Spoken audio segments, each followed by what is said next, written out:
Hello, how is everyone doing? We're gonna be implementing a couple little things that I forgot today in my game, and we're gonna maybe be following a tutorial. Because I think if I follow this tutorial, I can fix the Flappy Bird part of the game, and I can also make the first level of the game. Because they're both kind of similar in the Endless Runner style, so I might be following that. Because I'm all for brain, we can do it together. Improving our method, I guess. So we'll be doing that today.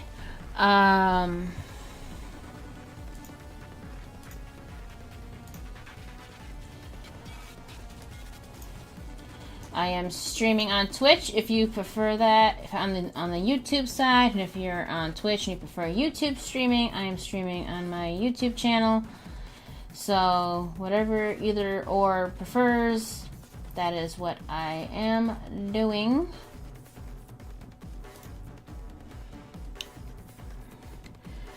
Trying to think of anything else.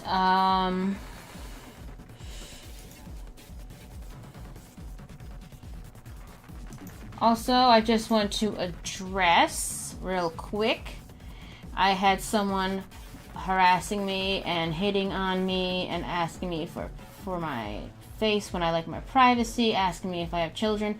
I don't like personal questions like that. I'm not going to show my face on this channel probably ever, so please don't ask. I like my privacy. I'm not going to say my name. I'm not going to say whether I have kids or not if someone asks, because it's none of their business. So can we just have fun and chill and not ask people things like that? I'm here to have fun and make games, not, you know. If you want that kind of content, Twitch has plenty of it. I don't do that. I'm just making games. But yeah, that's just our quick little talk. Now let's just go and have some fun.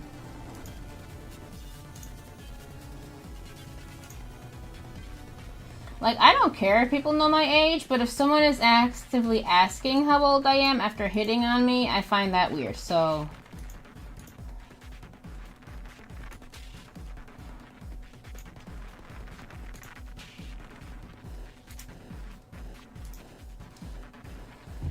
Alrighty, so now that we've had our little chat, let's just go and have some fun. Why the frick is Premiere opening? I didn't tell it to open. Get out of here.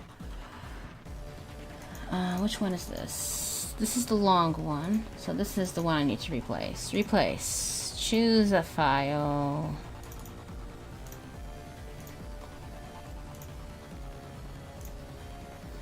Alright, let's see how this looks.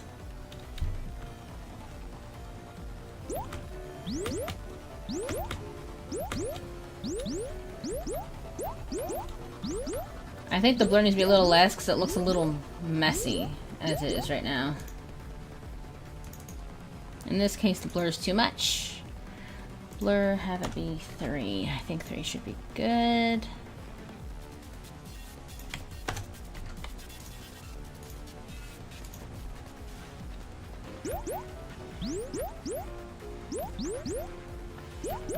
I don't know. I kind of like the other, like, cheaply made one better than the nice one, to be honest.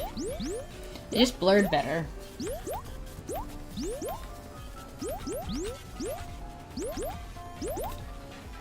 But one thing we can immediately replace is you.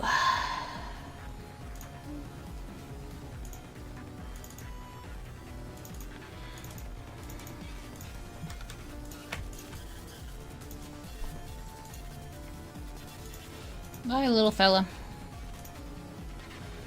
Alright, edit. Preview. Loop.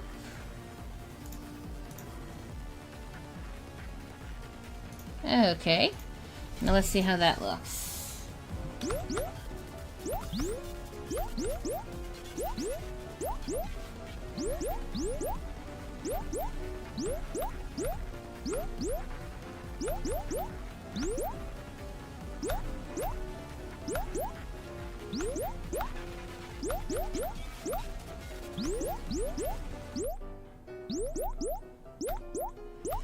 for a bird to show up. Come on, bird. I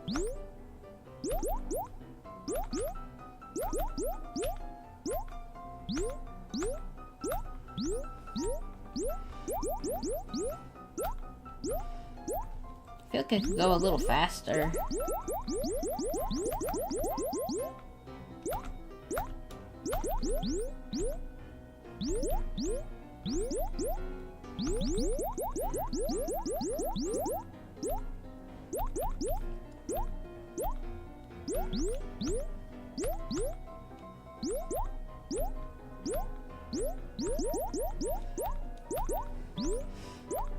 I feel like the bird should go a little quicker, to be honest. It looks a little...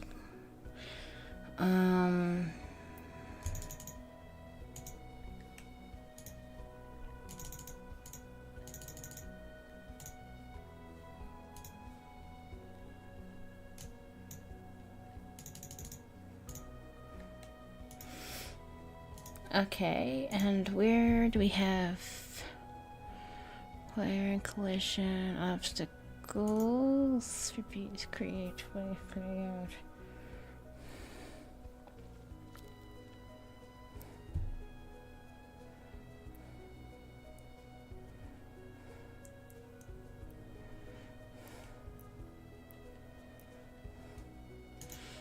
Let's try 100. I don't remember which part is the speed, so I'm assuming it's this. Let's just see.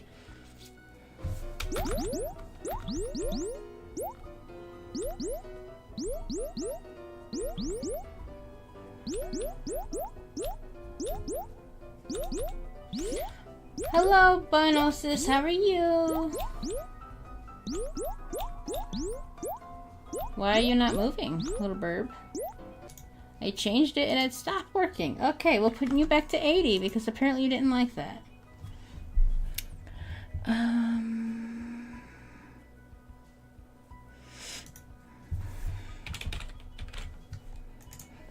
All enemies.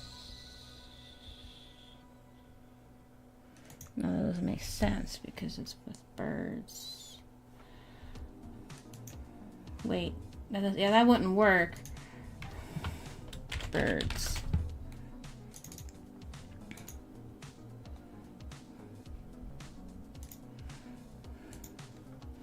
I want to add another bird to this, so let's see. Birds.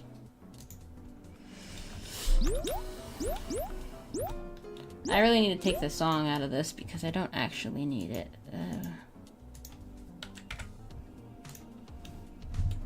There we go, because it's... I also wish I knew how to script. Most of this is from following tutorials. I'm better at art to make it look like I'm doing better than I am.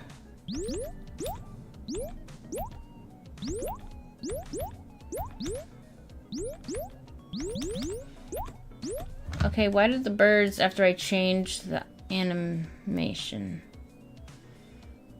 not want to move anymore?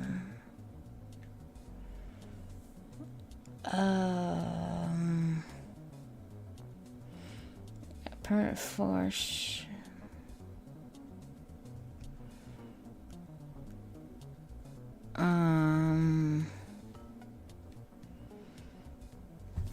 Okay, the birds broke themselves. All I did was change the thing once and I put it back and now it doesn't want to do what it was doing before. That's fun.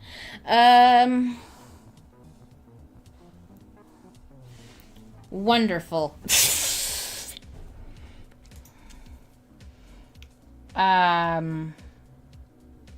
Okay.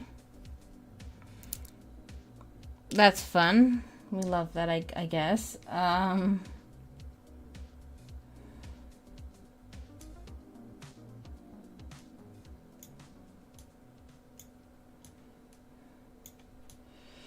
So what if we put this a little lower?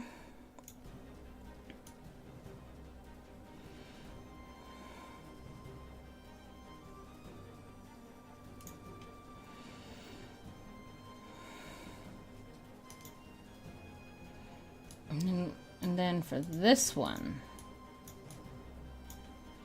Okay, what Okay, what? You are on the foreground. Okay, so we will lock foreground because I want to be able to grab this one. Where are you? You're in background. Okay. So I need you to fill in the gaps of this one so it doesn't feel like it's empty. Yes, there we go.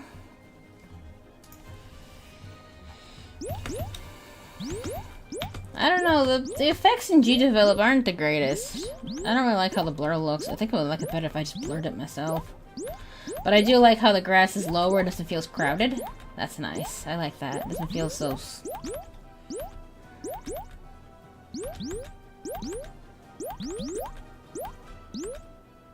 Whee!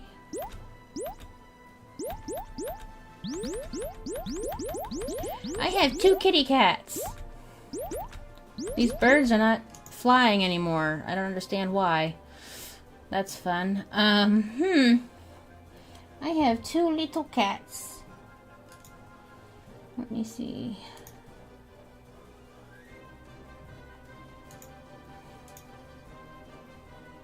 Here is Gisargo.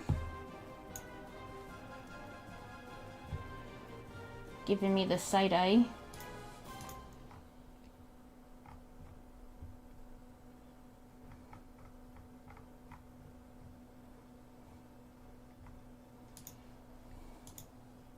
And here is Junimo, my little cuddle buddy.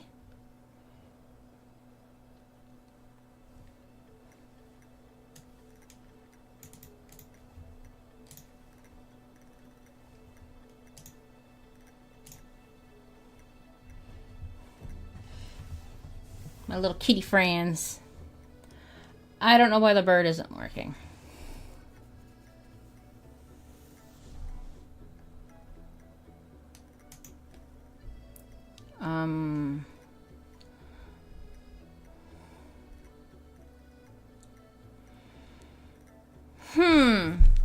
I have an idea. Light bulb moment.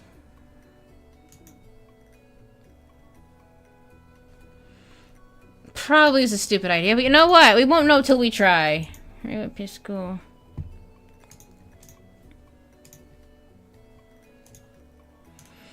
We are going to have a thing right here. And we are going to name it Target Point.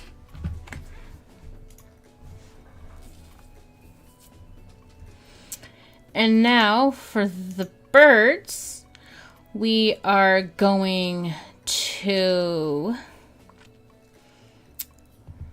Okay, that's not the clicker. This is the other one. We are going to just not have anything having to do with the birds as a timer at all. I might have to just delete this later. Anyway, but that's fine. And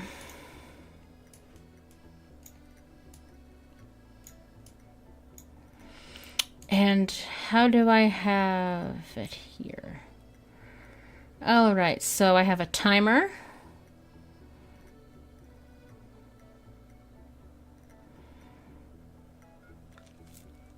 Okay, we'll start with making a timer.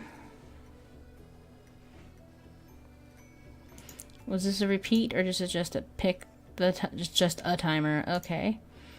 So no, not there, not there. Timer.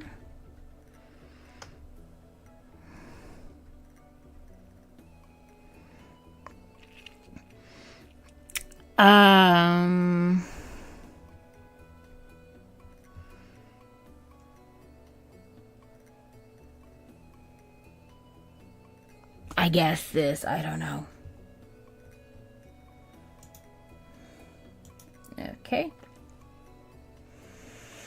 Okay, no, that is not what I want. I don't know what that is. Okay.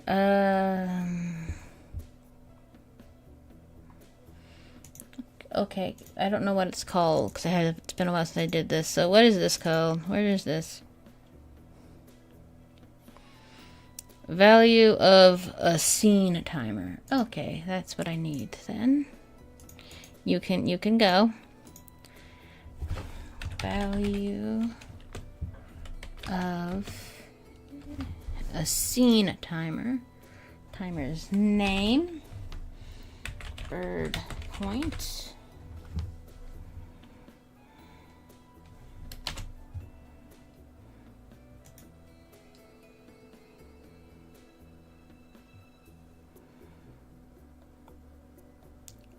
I don't know. I'll just do that because I have no clue. We'll do 3 seconds because why not? I don't know. Okay, and then how does this work? It has pick a random, but instead I'll just have it pick something. So pick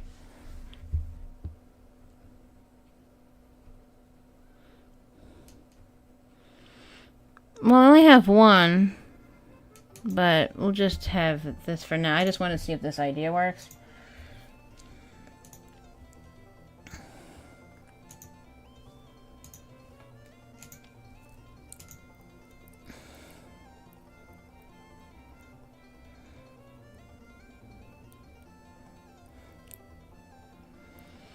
Okay.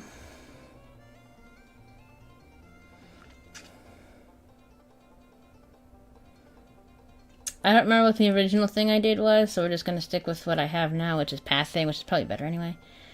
Create object. Oh, I need a spawn point also. Okay, I need a spawn point also.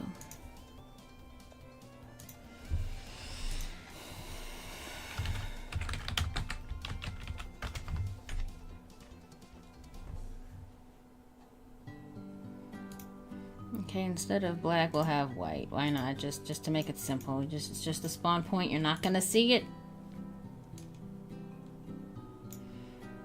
Okay. And how did this work? Create bird at position. Okay.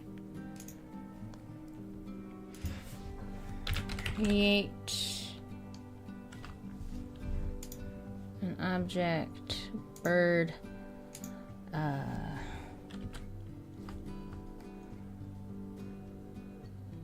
did I not name it? Did I not name it? I'm bad at not naming things. I did name it. Oh, I named it. Okay.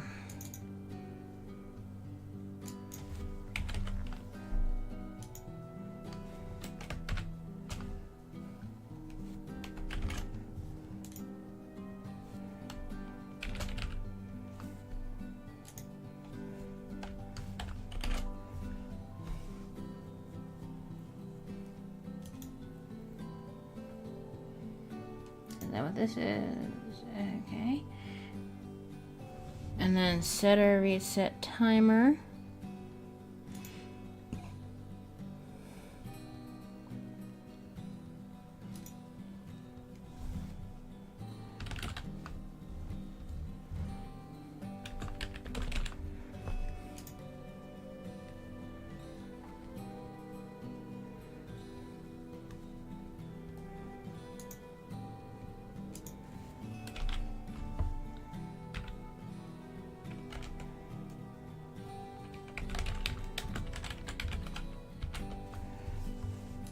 I think. Is that how it looks over here? Okay, I didn't need an object.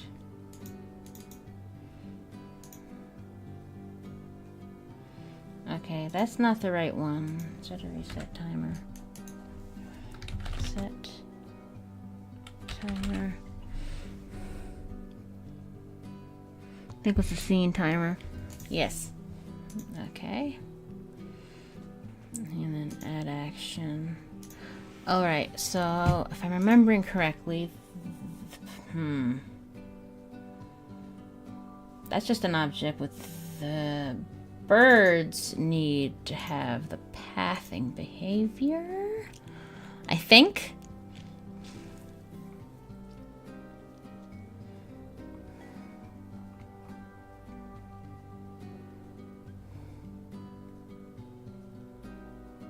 Pathfinding.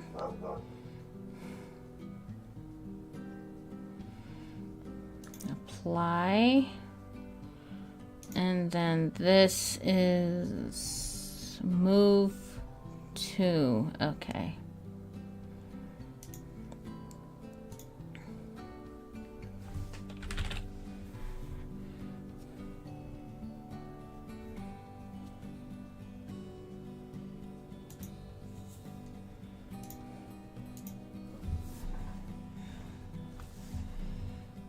I'm bad at remembering names of things. What did I name this? Target point. Okay.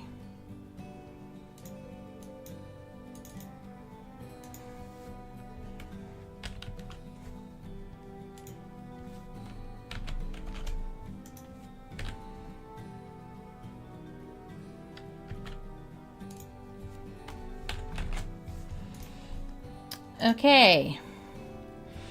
Will this work? I don't know. Can it hurt to try? No. So let's just try and see how it goes. Ah, that box shows up. Wait.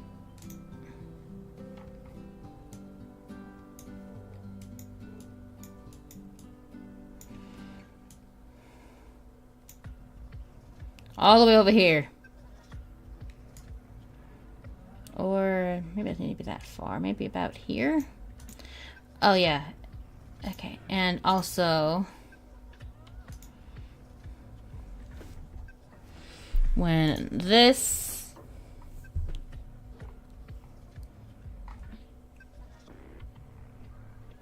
where's collide?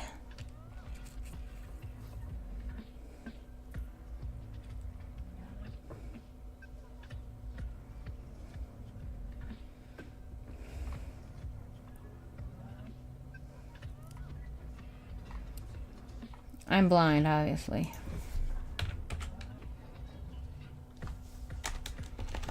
Alright, let's just do this instead. Collide.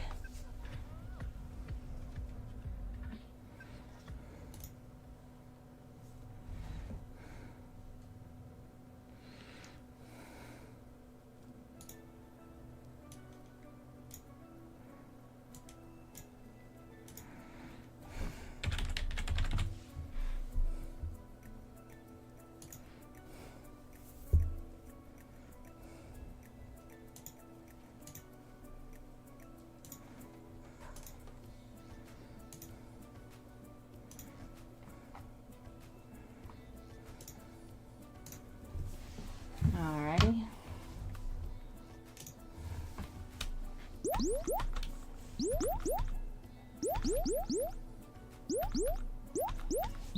Ah, frick, the little white box follows. Why is the little white box following?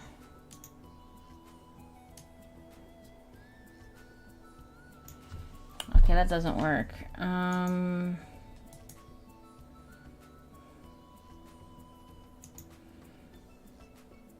I thought that would be a new way to spawn birds out, but I can't even do that. Well, that sucks! Which means the black box is also going further away, so it's just a waste of time. Dang! Alright. Well, wouldn't have known if I didn't try.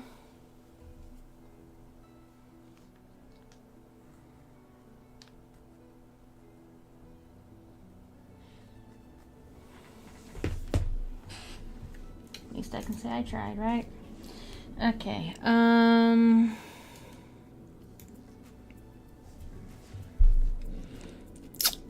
alright, let me find that one video.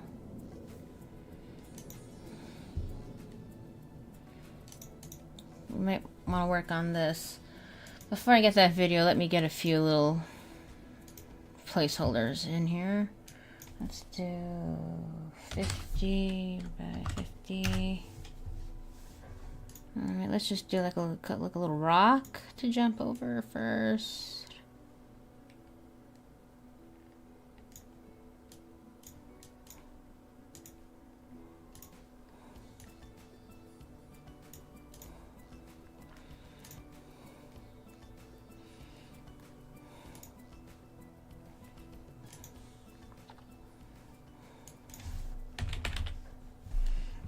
rock.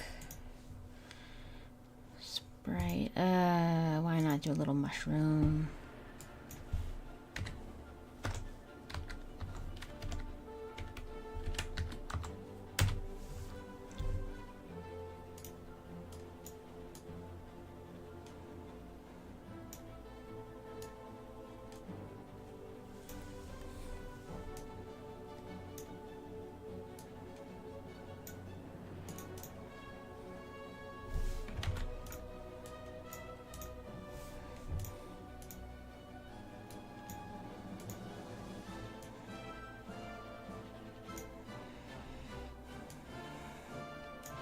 I can make this pretty later. I just want to have some assets ready so I can follow the tutorial.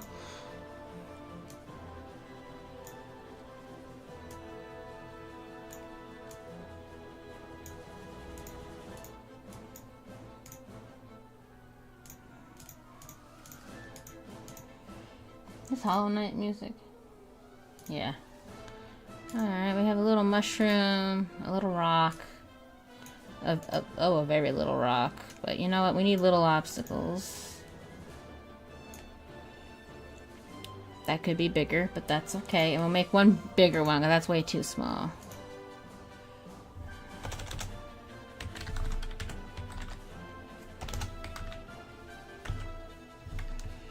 Let's make a nice big rock.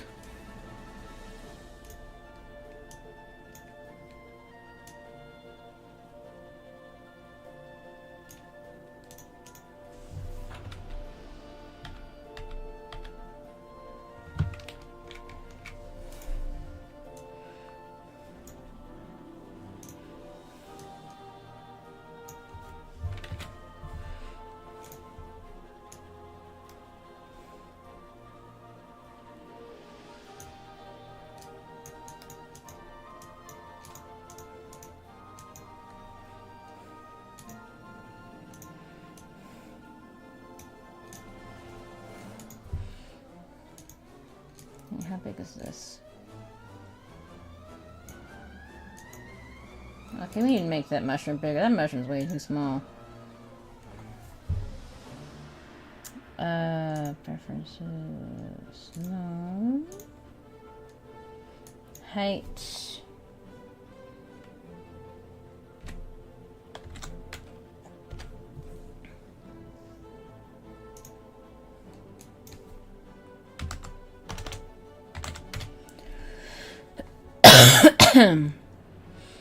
Let's just make you over again because you are not going to be a good obstacle. You're way too small.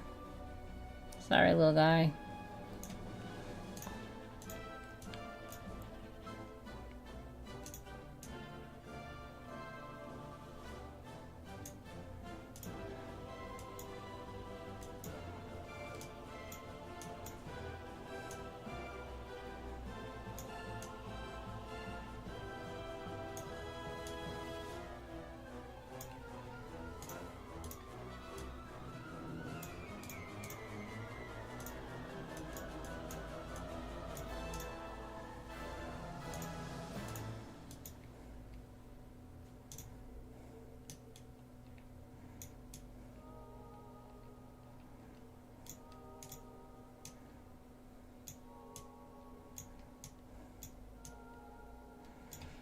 Alright, that's a better obstacle.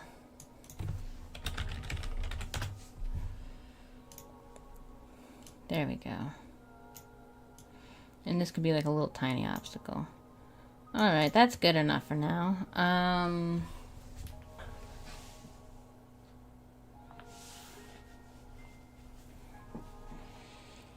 Okay, now what do I want to do?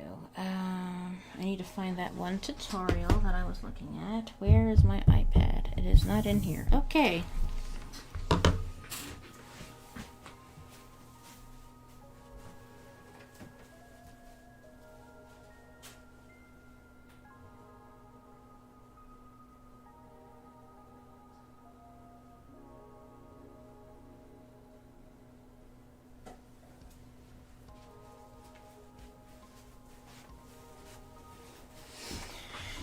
My cat really thinks being loafed by his bowl means he's gonna get food almost 2 hours early. That's not how this works, buddy. Alright, let's find it.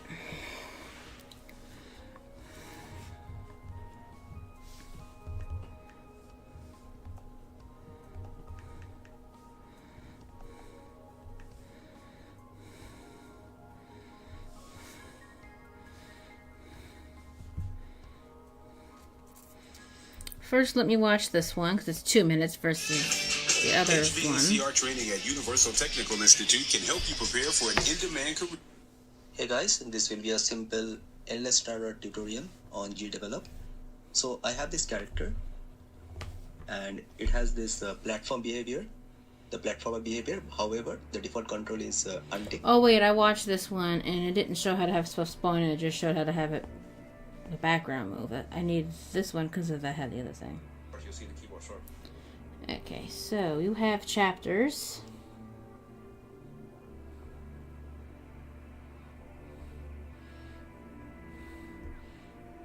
And this is a very long tutorial, so let's just see how far we can get.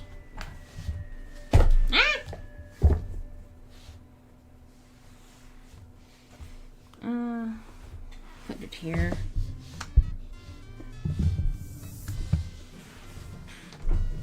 So the next part is to make the cactus spawning / the RNG, and this is basically the most important part of any random runner game is the random generation. Almost all runner games are based on the random generation. I should put this in the chat so I can pin it, so I can give credit for it. 1 second. Okay.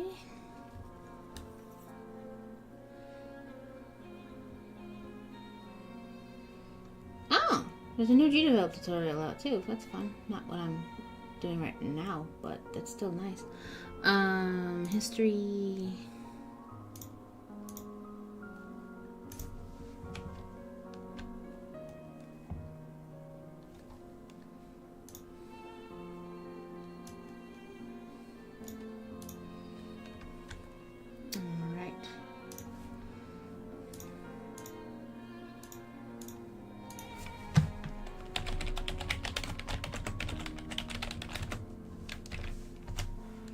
And then we can pin.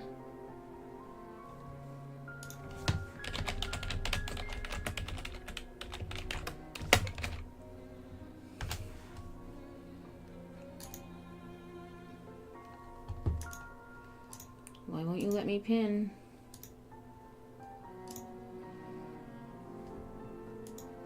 Twitch, let me pin it. No? Why not? I'm in it to pin it. Let's go. Well, it's not like I have anyone chatting, so it'll still be seen regardless. So I guess it's fine. But that's annoying. Okay. Of a certain amount of objects to specific positions. Now the first thing we're going to need to do is set up all of the cactus in our scene or in our object tab. We need to set up all these cactus. Okay. Before he tells me what to do, I should start making groups. So spawn. Is it 2 ends? No, it's 1 end. Objects. Okay, we could plop in rock, mushroom, rock 2 because I'm great at naming things. Rock 2. Alright, that's good enough. And now what? This cacti first. So of course we're gonna just quickly go to the sprites. And there are a bunch of different variations. There are 7 variations of the cactus or cacti in No Internet Dinosaur game. So I'm just gonna call this regular one, just a cactus.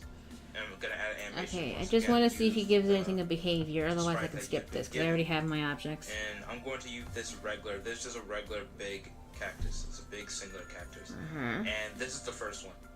And it doesn't need any behaviors at the moment. It's gonna simply be an object. Now there's our first one.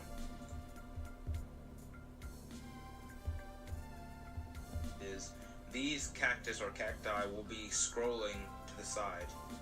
They'll be scrolling to the side. The player's still not moving, but it's just the cactus that's moving, giving it the game the illusion that the player is moving, but it's really just the Alright. cacti or the cactus, the object, that are actually the ones that are moving. So it's just going to be this moving, the player jumps over it, and that's how it's going to be. So we're going to set up quickly all these variations. Like I said, there's about 6 of these things.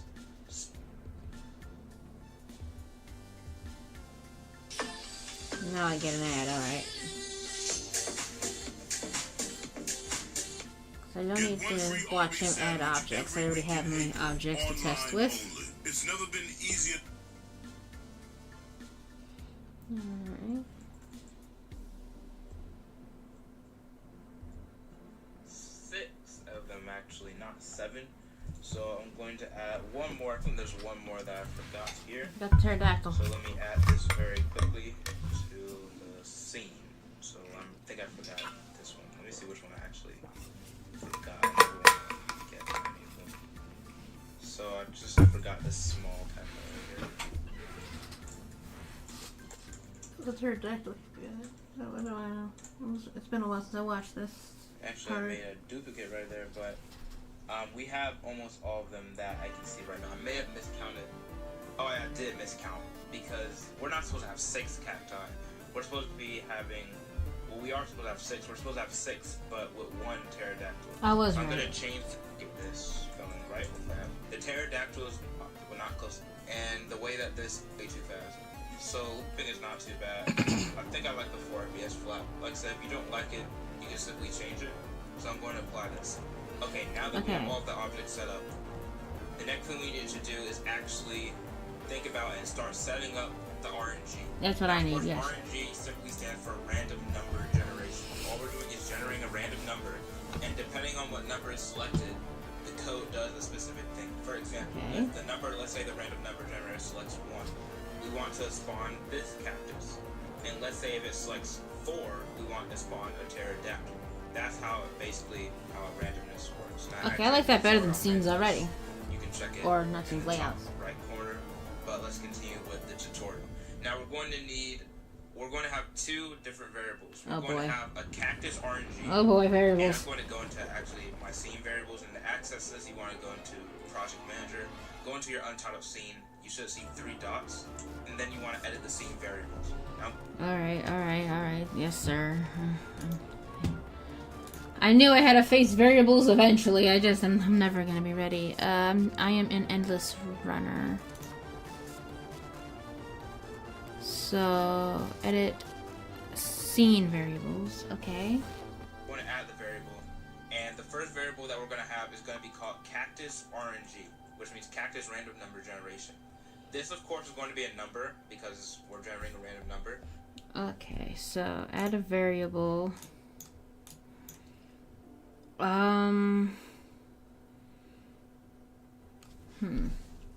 We'll just do.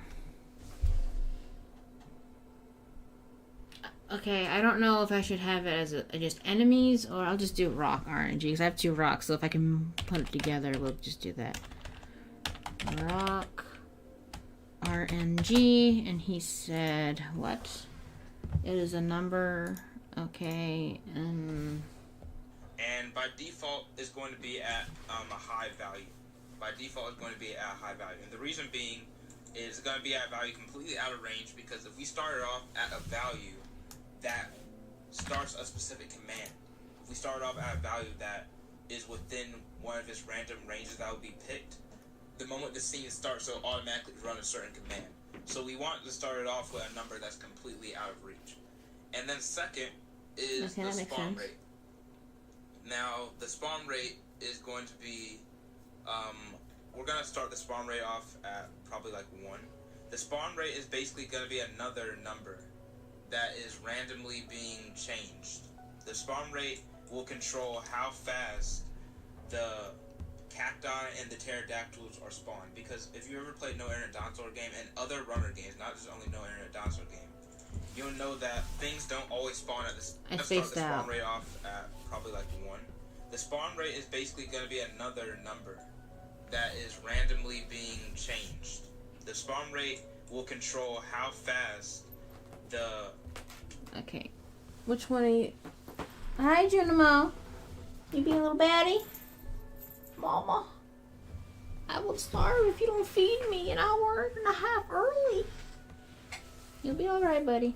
So he made another one.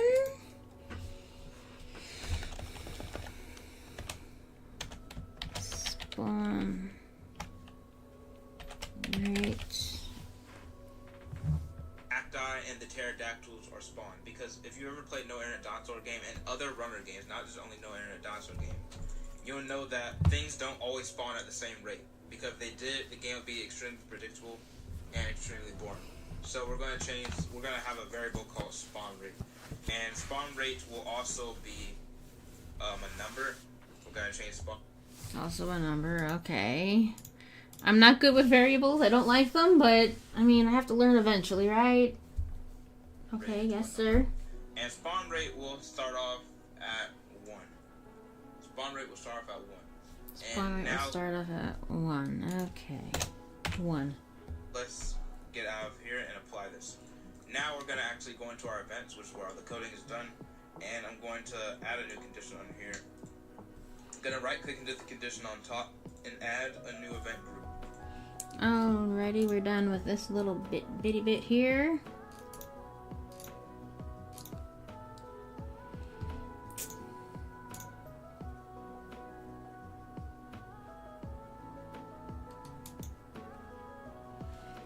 Okay, what's he want me to do? He wants me to go in here.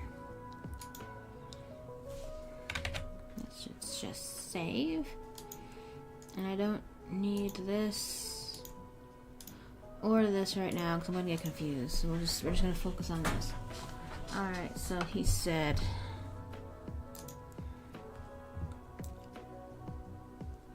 let's first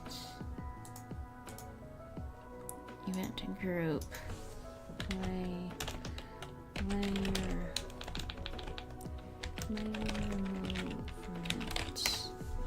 Okay, we're gonna plop you up here, pop you in there. I will fix all of this later. Junimo, get off my piano.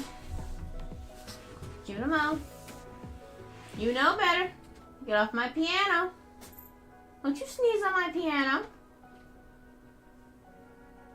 What you think you're doing? Get down. Get down. Don't make me turn it on. Then you'll be walking on and making all kinds of loud sounds. And you don't like loud sounds. Oh, no, you don't. Hey, you leave my plants alone. Come here, little fella. Get down. Good boy.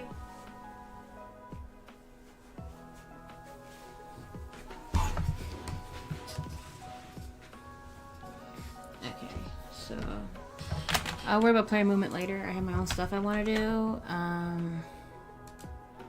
Put that up there. And then he said create event group.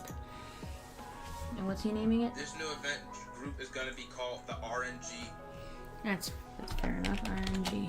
Okay.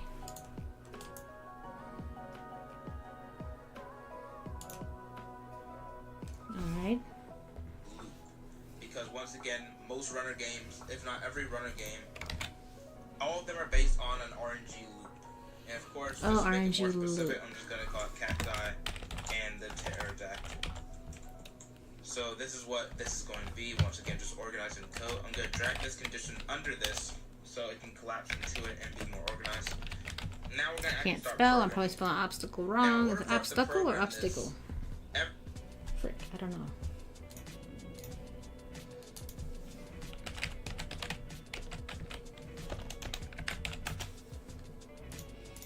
I just realized I forgot to promote on Discord that I was streaming.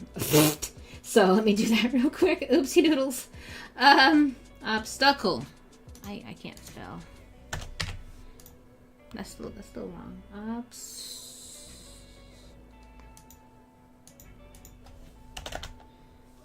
Obstacle. Okay. I just realized I forgot to promote on my Discord that I was streaming because I'm dumb. How? Why? YouTube is dumb. It's actively taking away view count from my other stream I did in the beginning of the week, so that's fun. Okay.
Okay, I promoted a couple places. I'm good. Just so I forgot. Alright, now we're gonna go back to doing this. Every certain amount of seconds, every few seconds, we want to change the numbers. We want to change every few seconds. We want to spawn something, and also every few seconds, we also want to change the spawn rate itself. But in order for it to repeat, let's say that makes sense, but a timer every few seconds, we could go into our conditions and start setting up timers, and it would be possible to do it. That's what I'm doing, timers. Some mathematics, but the better way to do it is actually by using an extension, because when it comes to programming is all about working smarter and not harder, unless you have to work harder. So, in this case, we don't have to work harder. So I'm going to go into our project manager, create a search for a new extension, and I'm going to type in repeat.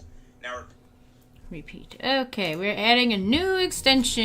Isn't this exciting? Let's minimize that. I have a lot of extensions installed on here.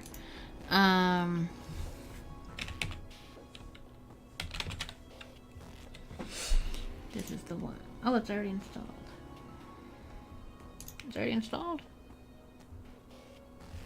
Oh, it's already installed. Okay. I'm using that already. Look at me now. Every X seconds is one of the greatest extensions made by Arthuro555 and Vegetato. And of course, Vegetato, that's wonderful. Developers of extensions.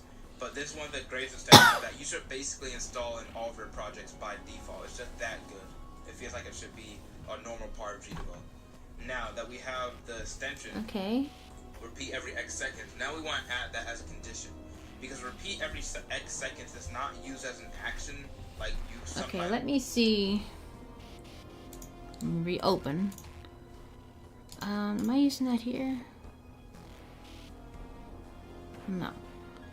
Was I using it in this one? Yes. Okay, so this is still a timer, but it's a different type of timer. Okay, I assume he's gonna have me use variables instead of layouts, because I'm using that in the Flappy Bird game, or the Flappy Bird section of the game, which tells me I am going in the right direction, so that's good at least. But we don't need these anymore. Again, go back. Alright, now what do you want me to do? It would be is to use as a condition instead. So I'm going to add a condition, go into other conditions, repeat every X seconds, and we don't want to use repeat every X seconds in number. We could technically use it and set it to -1 to make it infinitely loop, but there's no point of doing that if we can already have another command that does the exact same thing. Now the name of the loop, it doesn't matter too much what the name of the loop is, but I'm just gonna call it cactoid. I know I'm pretty sure this is not a word. Okay, we're just gonna repeat every X seconds. Repeat.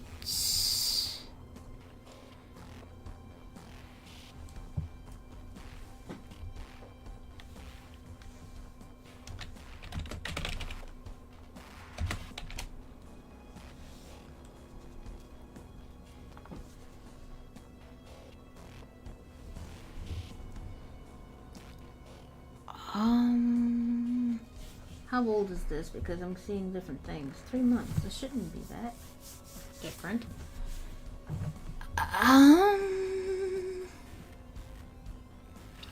Oh, a cloud save. That's nice. I'm gonna need that in the future.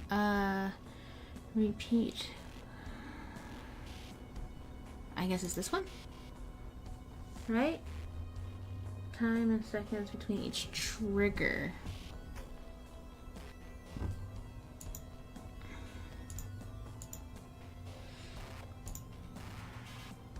I feel like it's this one. Okay. Walk. Spawn.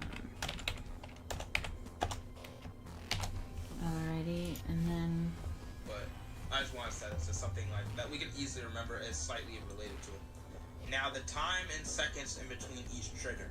Once again, we don't want this to be a set number, because if it's a set number, it's always going to be consistent, which makes the game boring. Okay. So we have to have it random. That's why we have the variable that is spawn rate. So the time in seconds between each trigger, we want to access the variable spawn rate. And the variable is a scene variable. In order to access scene variables, first we want to type variable. And then, as you can see, variable.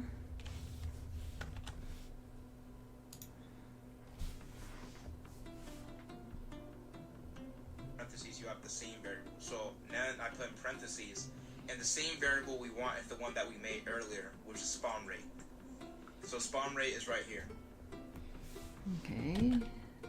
Spawn rate. All right. Spawn rate is right here. So we have variable spawn rate.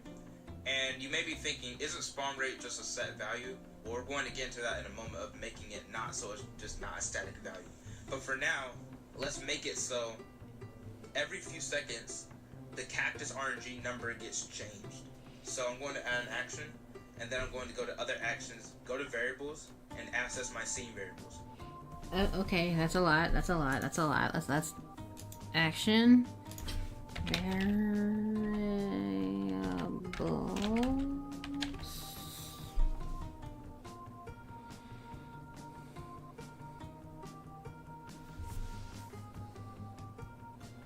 I wish I got the little tab things that he gets. If I do it like this. There we go. I'm in the wrong section. That's why I'm not getting little tab Then things. we're going to change number variable. Change. And then we go into cactus. Change number variable. RNG. Okay. RNG. And we want to set this equal to something. Now, one of the greatest things in GDevelop is the randomness, of course. And in order for us to generate a random number within a certain range, there's two ways to do it. We have one way, we have random. And random, you have random number. And the way that random number works, if I set this to 7, it'll only choose numbers in between 0 and 7. Because the way that programming, the way that computers count is normally, it starts at 0, not 1. It starts at 0 to 7. So if we were to use this, there would be 8 possible values. 1, 2, 3, 4, 5, 6, 7, and then we would have 0. But another way to do it, which also makes your code easier to read and just easier to understand in general, is by using something called random in range, which is more flexible. It can do everything that random can do and more. Okay, so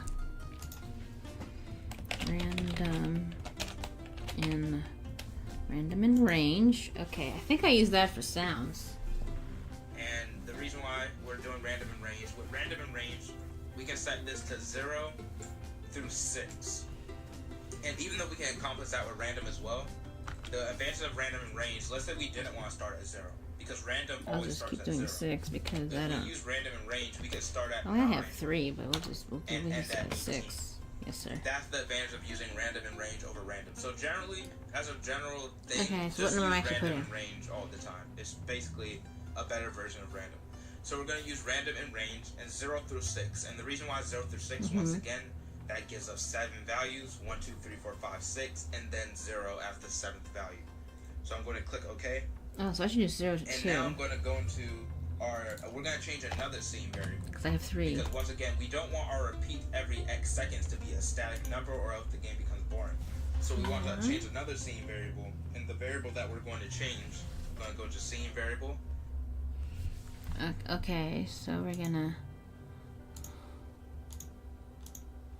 And what are you picking? And we're going to change number Okay. variable. And now we want to change spawn rate. And we want to set spawn rate to something as well. Random in range. I'm going to put random in range. And actually I'm going to put random float. Not random float. We're still going to use random in range. Because if I put random float in range, there's so many numbers, there's so many floats that can be generated in between a specific value. So I'm going to put random in range 0.8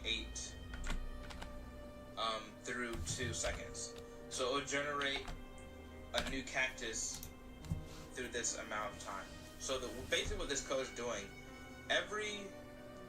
depending on what number this picked, every such and such seconds, it will spawn a cactus, a random number. It'll set this to a random number. We haven't made the spawning code yet, but it'll set this to a random number, cactus RNG, and it'll also set spawn rate to a random number. So the next time that this code runs, it will be a different value. or random value. Okay. So now that we have this repeat every X seconds, how do we actually get to the cactus or cacti Yes. spawning? Now we want to add a sub-condition under the repeat timer. Alright, a sub-condition. That's... Alright.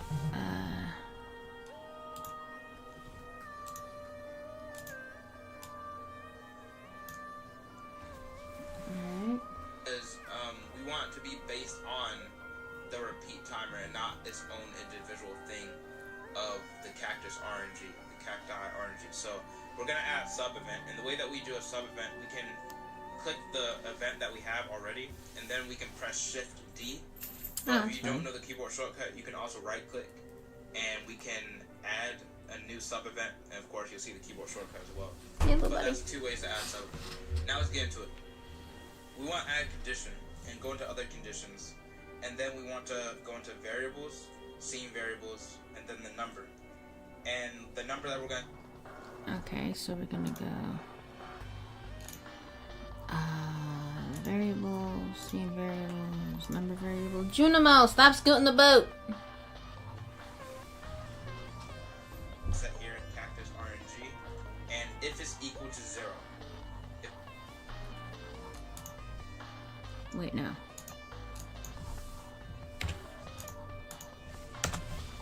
Cactus RNG is equal to 0.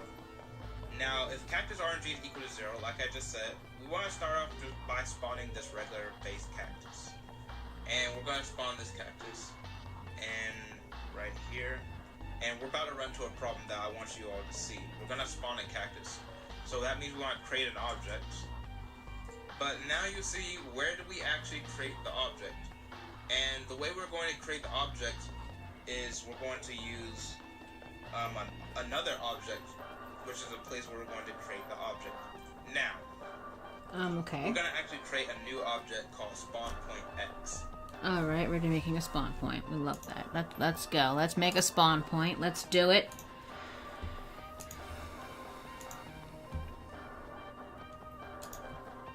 I'm getting hungry. I might have to find something to eat. I'm hungry.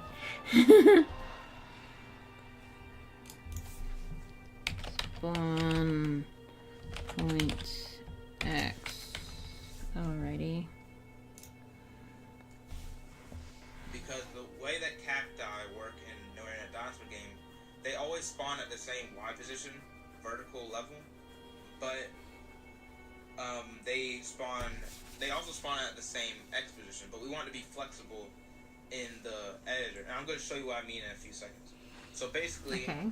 if I were to hard code this value, let's say where my mouse cursor is, that's where I want to spawn the cacti.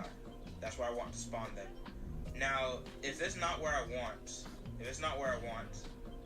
I'll have to go back into my events and then go change the code. And you can see how annoying that is already. But if I set an object, let's say this pterodactyl, if I tell the game that you should spawn the cacti at the object's position, if I Spawn want to change that the mushroom. position, instead of going into the Hi, code, Zero. all I have to do is change the position of the object. How you doing? I'm being harassed by a cat. Oh, he's sick of me. Okay.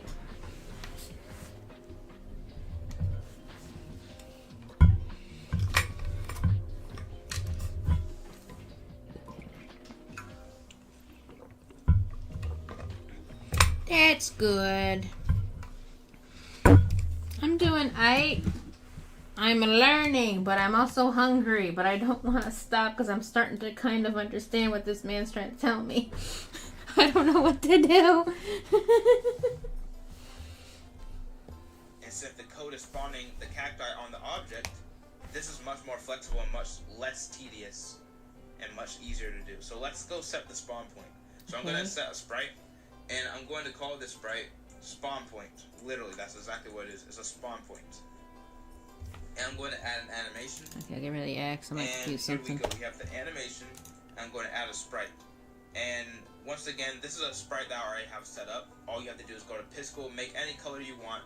32 by 32x cube, because that's what we're using. But those are the Piscal settings by default. Yeah, he explains really So I'm good. going to the new sprite.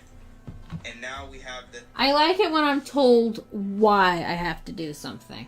Because some of these tutorials, it works, but they don't tell me why it works, so I just don't, like, now I'm just like, well, it works, but I don't know what I did, and I don't understand why I did it, so I didn't really learn. So far, this man is making variables not make me want to cry, and I have actually cried trying to do variables. So, I mean, I don't mean like, hey, lol, makes me cry. I mean, like, I actually cried. So, he's making me feel confident I might not break something, so that's good. Regular, like, teal blue stripe. So I'm going to drag this onto the scene. Now that we have the spawn point on the scene, what do we want to do next? Now, what we have here is we want to set this right here. Now, this is probably not going to be perfect, like I said, but we're just setting it up. I'm going to go to Untitled Scene Events, our events, and now we have a place where we actually want to spawn our cacti. So, we're going to spawn our cacti at that. Okay, so I don't have this game to be, this thing to be moving, so I need to have, okay, actually, I just realized this game doesn't have, this section of the game doesn't have anything for it to move, so let me just,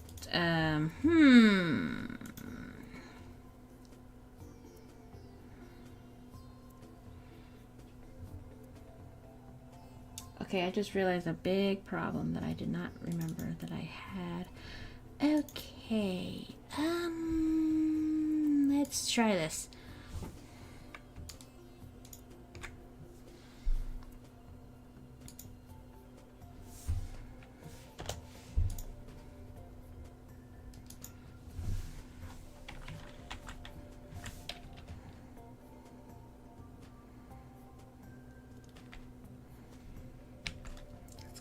Fast. Let's make this more like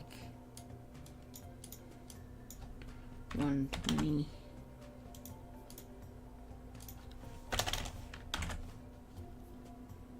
Alright, let's just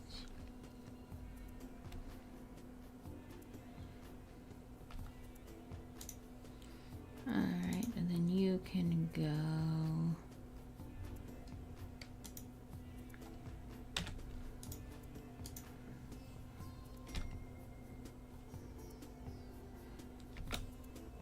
whee!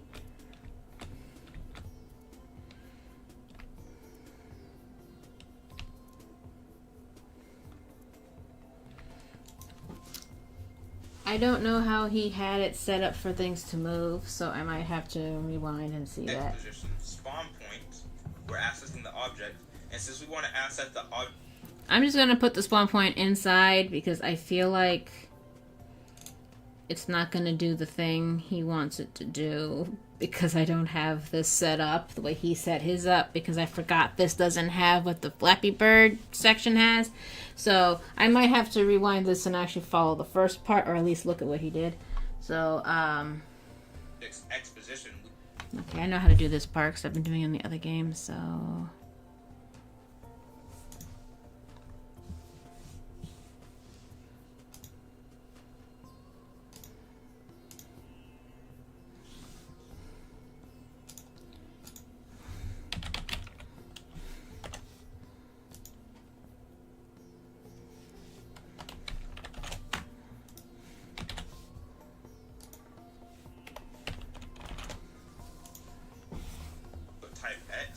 And then with parentheses. You don't have to worry about memorizing all of these right now. As you use GDevelop more, you'll get used to things like this. If we want to access the object's Y position, you can guess it's the same thing, but instead of putting .x, we put .y instead. So here we have it. Of course, we want to spawn in the base layer. That's the only one we have. I'm going to click OK. And actually, I meant to not put this for spawn point Y, because we're not trying to spawn at the spawn point's Y position. I'm going to have this as a hard-coded value, since all of them are going to be the same, and we don't have to actually... Space! Aw, thank you! Thank you, Zero. That was really nice. You didn't have to do that. I probably should get me a snacko. I mean, what's the quickest thing I can make? I guess I'm having peanut butter and jelly again. I guess I'll get a snacko. You didn't have to do that, thank you.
got me a children's lunch.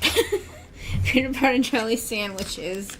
2 because they're not very filling. A yogurt and a protein bar. I'm a child.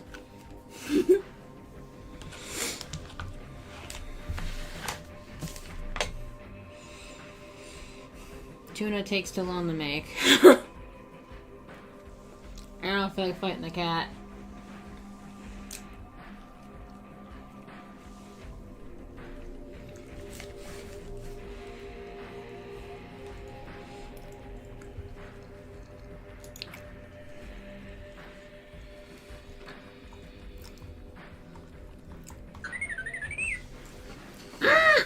I never had Lunchables.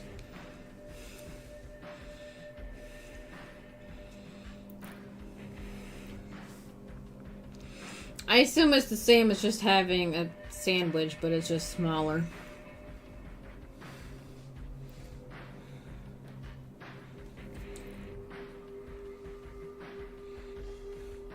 I feel like this is going to cause another one of those existential crises of how did you not have something, eat something, watch something.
Now, I need to follow what he's doing, but since I'm eating, I don't want to listen to him and eat at the same time. I just want to try something.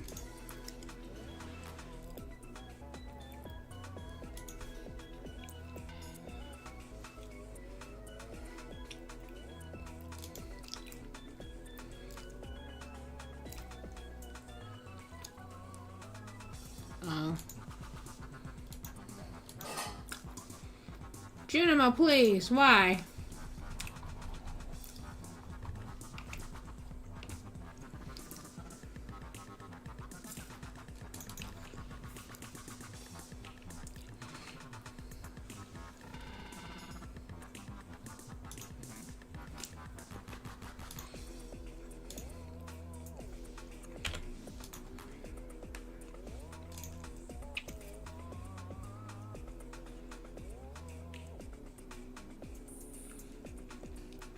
Okay, it doesn't do what I thought. Alright. It was worth a shot.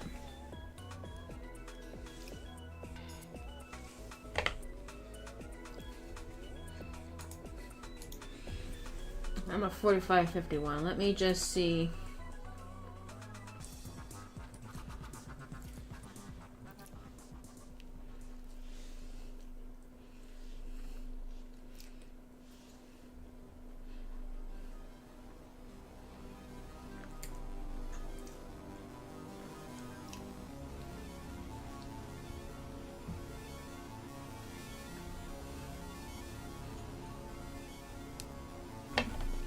Okay, I see what he has down for it to move the way he has it moving, so I'm just gonna try and replicate that.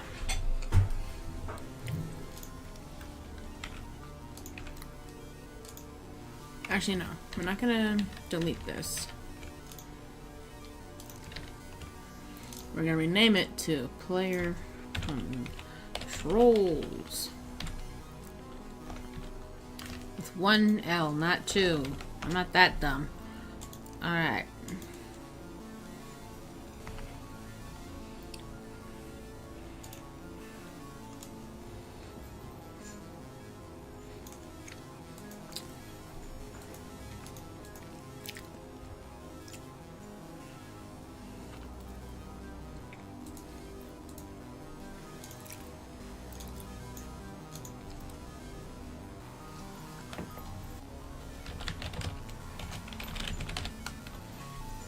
Okay.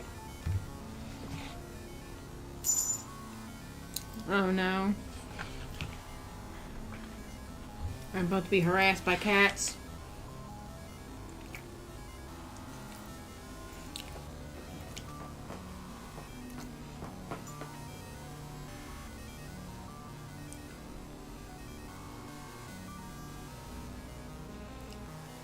Okay.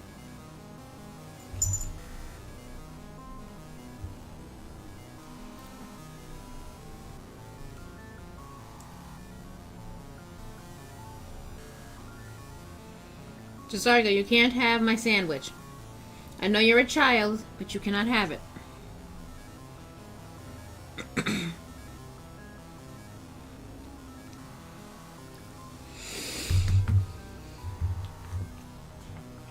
Also, I wanted to set up a savings in my air quote fun money bank account.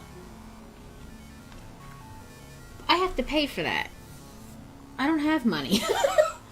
So I have to put my laptop fund in my main account and put it in that savings, because I already just have that.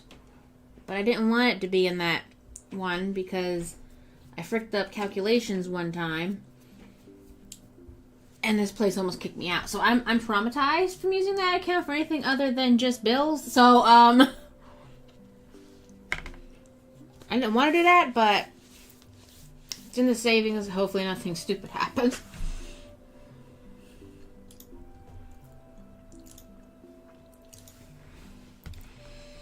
Okay, and he has it up here.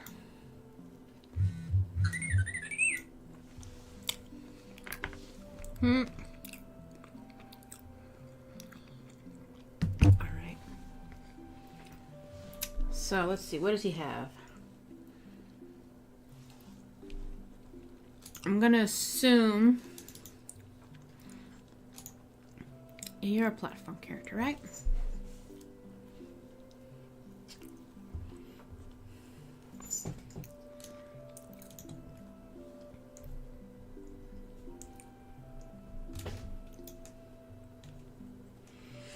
Yeah, my bank said, no, you need to pay us money I don't have. It wasn't even $1. It was way more than $1. And I was like, oh.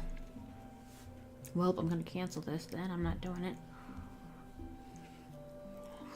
And I think you have to have a minimum of $50 in it to start. I don't even have $50 in that account. I think I have 20. Actually, no, I don't. I think I have 16.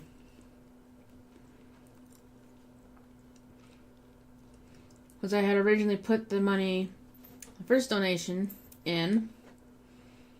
And, you know, PayPal takes some, so they took $4. So when I transferred it back out, because I'm going to put it in the other account, I took the $4 that I had to even it back to $100 to put it back in the other one. So I don't even have $50 to put into an account for them to let me. I think if it's under a certain amount of money you have to pay or something, it's stupid.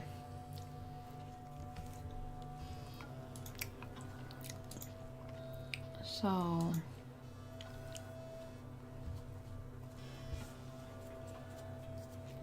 wait, no, on player.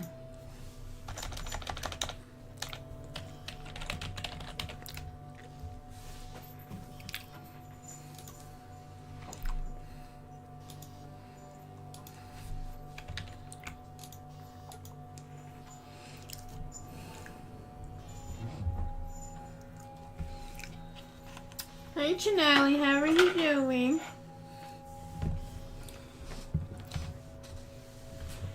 Are you two just beating the frick out of each other outside my door?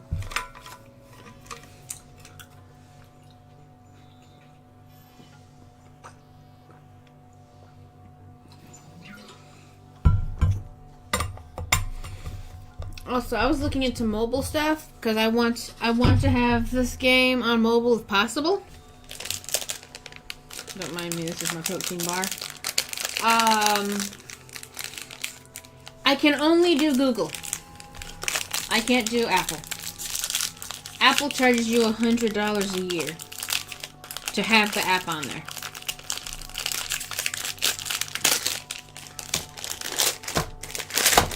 I don't have $100 a year to give them.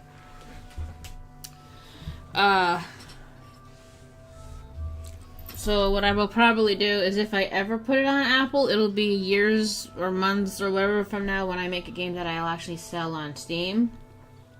Which I think I know which game that's going to be that I'm going to actually sell on Steam. Yeah. I know, frick Apple. I do love my iPad though.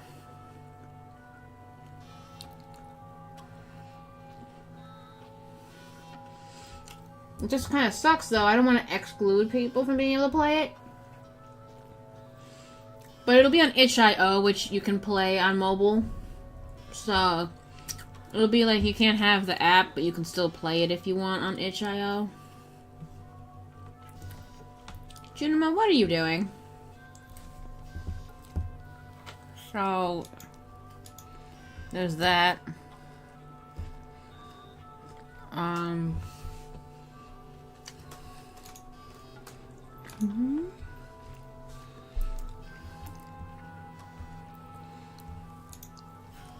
Is on floor.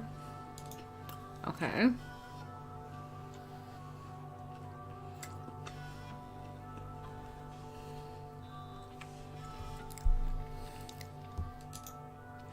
Okay, we might actually have to get rid of some stuff here.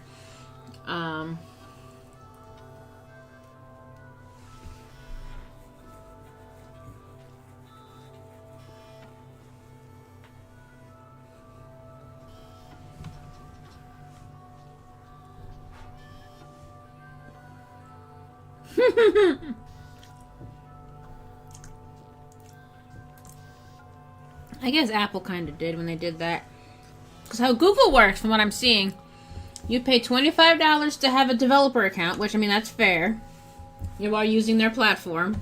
I mean, I know they're a rich corporation, but, like, still, that's fair. It's not that much.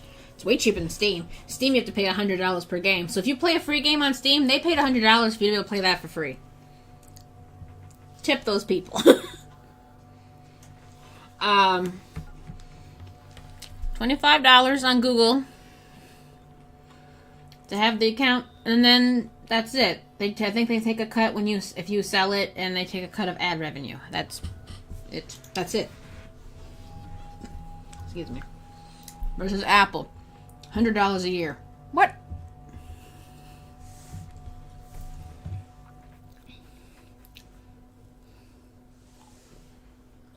Okay. All right. Is this a sub event? It is. Okay, that's one reason why I'm confused.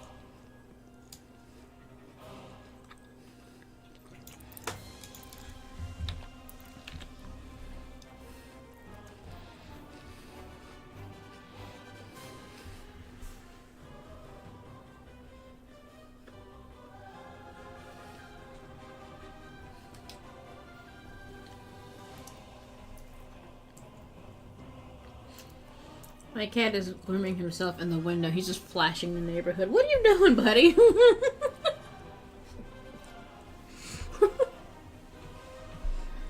And why are you doing it?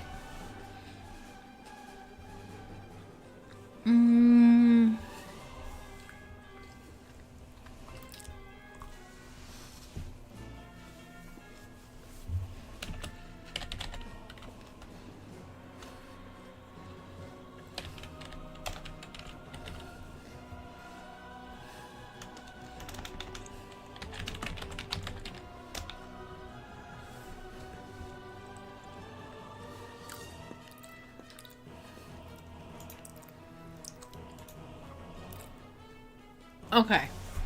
That's how I get it.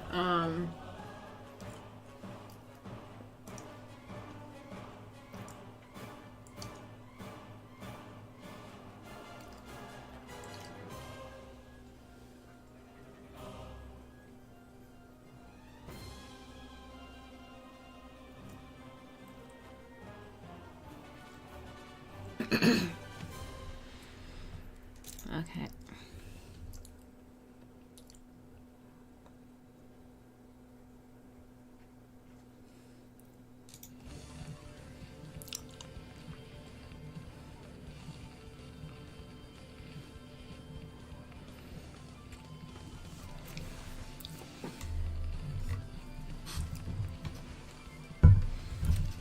I'm trying to copy his code without him explaining it to me because I don't want to watch 20 minutes to then be able to catch up to what I was doing, so I'm trying to just like look through it.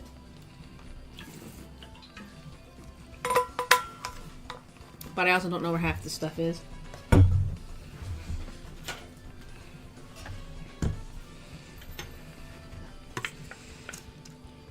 So since you don't use Apple stuff, do you use any kind of tablet? Like, do you use like an Android tablet? Or, I know a lot of people use tablets. Or you just stick with laptops, which honestly, fair. Especially if you have one of those laptops with a stylus. There's really no point at that point to have an iPad because you can fold it backwards.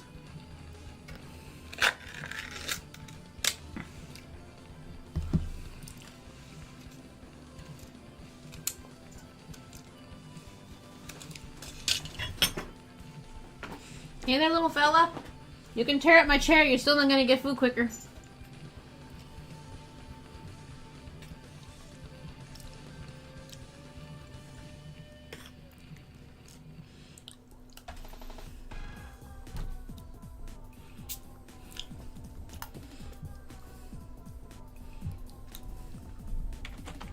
Hey. Can Mama have her yogurt in peace? I want the peach yogurt, Mama. No. No peaches for you. Peaches, peaches, peaches, peaches. No peaches, baby.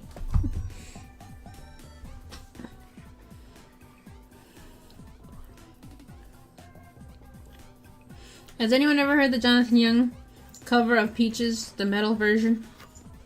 It's great.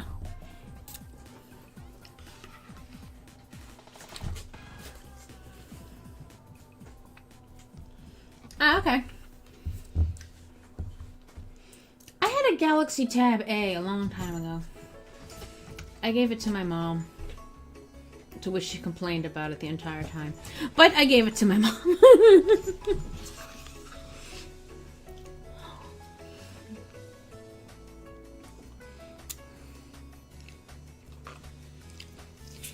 I got the iPad, didn't need the other one, so I gave it to her.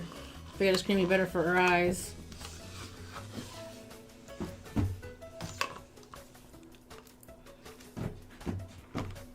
Junimo!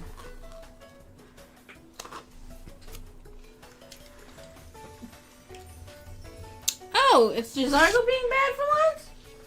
Never mind. Sorry, Junimo. I didn't mean to blame you like that. It's just it's normally you. I feel bad now.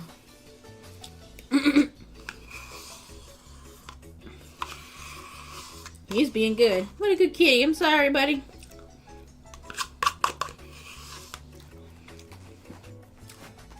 Hey! You little menace to society, stop!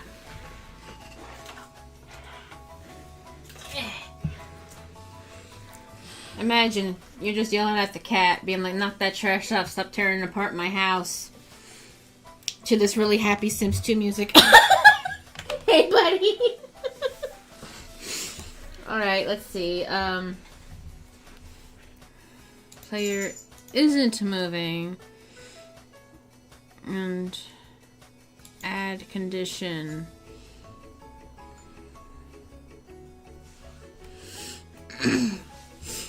Did that Galaxy come with a stylus, or did you get one from Walmart? Because there's one at Walmart. You can. It doesn't have pressure sensitivity like an Apple Pencil, but it's like as big as an Apple Pencil, and it feels nice to hold, and it's way easier to draw with than those little skinny things, or the little rubbery end ones. Because little rubbery end ones, they skip and are annoying.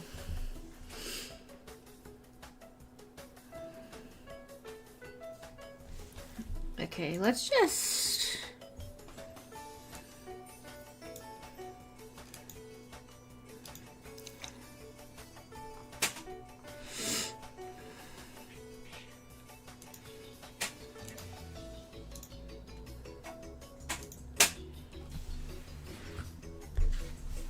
Stop causing chaos. Don't look at me dead in the eye. You know what you did. Why are you doing it? I don't know. Why not,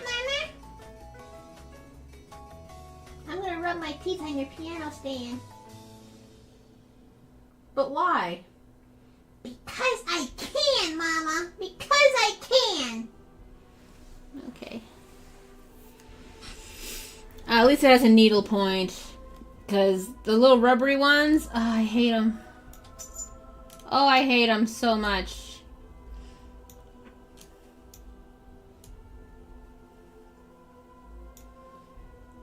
I don't miss them at all.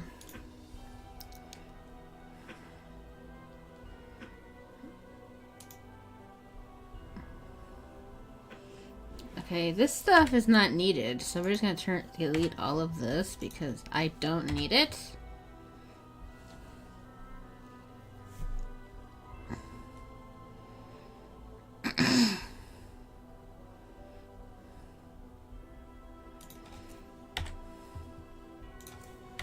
We'll just use that for later.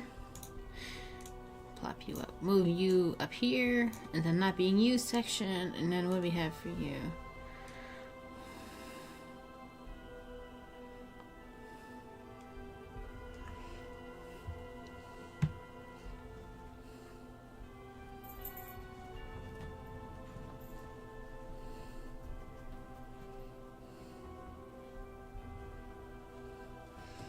Okay, so I assume this needs to be considered a floor type.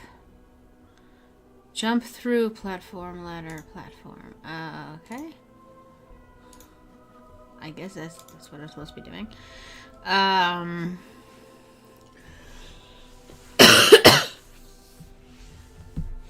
having PTSD of the... You know what I'm talking about, right? The little stylists that have like the rubbery, round, squishy end. Oh, I hate them. Okay, I don't have a jump animation, so...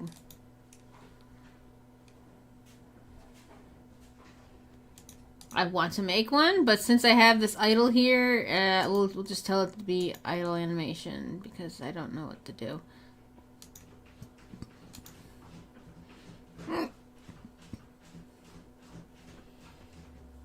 Player can jump, is jumping.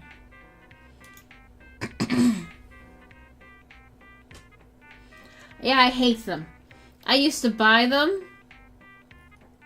at Walmart, like the little packs for like $3 or $4. You get like 5 of them. They just kept skipping or ripping.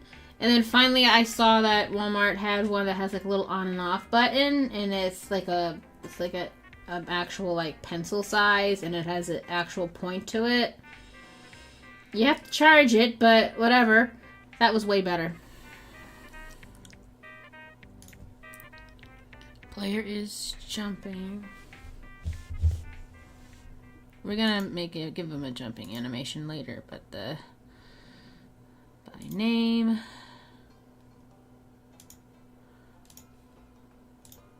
Oh yay, my favorite track.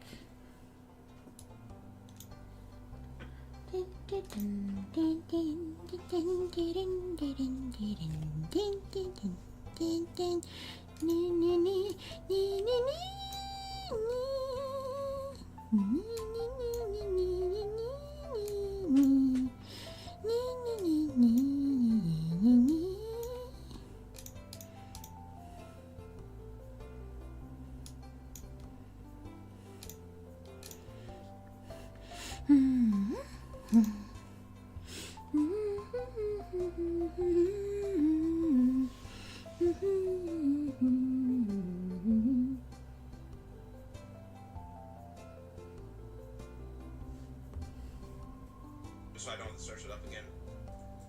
And I'm going to double click into the action and change the animation to ducking. Once again, it's gonna look a little.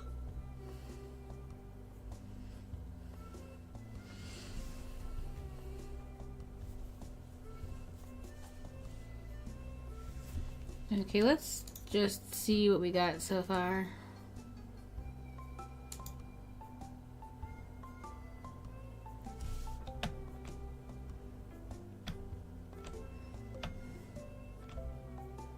Yeah, that kind of works. Ha! Actually, it kind of works pretty well. Okay. We need to get rid of these because these are distracting. So that's okay. So we see that at least. At the beginning of scene, ignore default controls of player. Alrighty.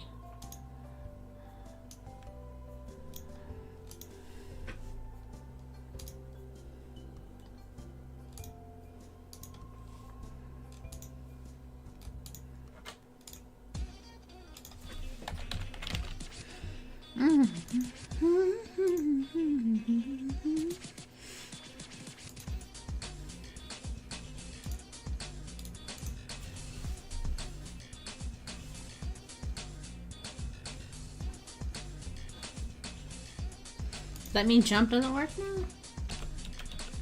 Okay, then how does jump work?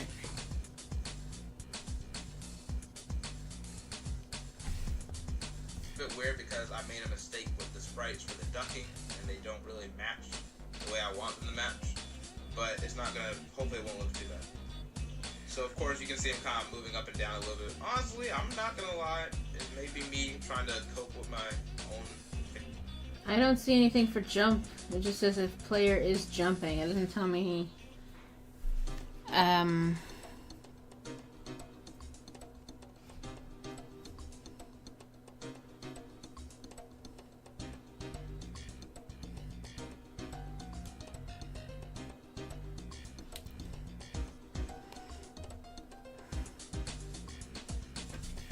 I don't understand. If you're turning it off, how come it's jumping? This is why I should just watch this, but I'm not doing that right now. I don't have a duck animation, so we don't need ducking.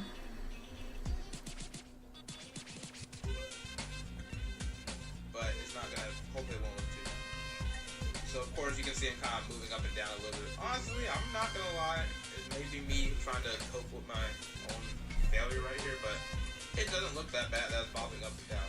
It doesn't even look too bad. But I see when I'm ducking, the player is now ducking like we want to.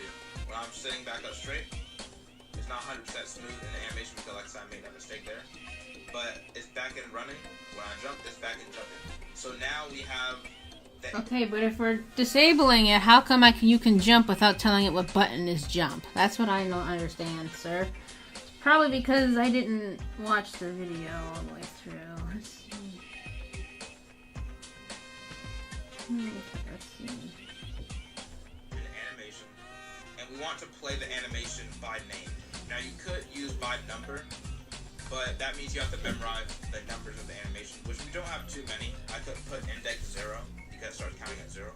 But it's generally better to just put it by name because I can see you have a drop down menu and this shows all the names so you don't have to remember anything. So I'm going to set that player's animation to run. Now if I preview, the player should run. It should be running.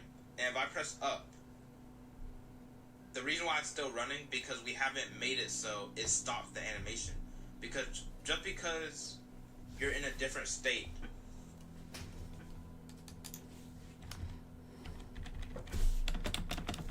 But you have it where it's turning it off. How is it still working? will not stop playing an animation unless you specifically tell it to stop, or it switches to another animation. So it's not bugging out.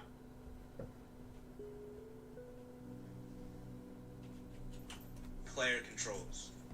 So I'm going to add another condition and add another. I'm going to right click into this condition and add another event group. I'm going to name this event group Player Controls. Okay, he doesn't do anything, so why the frick does it? I don't understand. Because you need to press a button, so we're just gonna...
I don't understand.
Maybe it's in the edit the player sprite thing. Let's see. Falling speed feel like the dinosaur from the default controls in this situation, because we're going to be editing it so certain controls don't.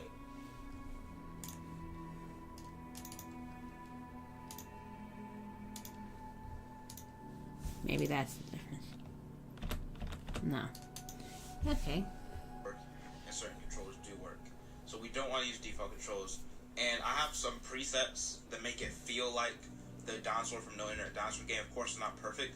So I'm going to set the gravity as 1,300. You can set this to whatever you want as well. But if you want to just make it more accurate to the game, you can set it to what it is right now.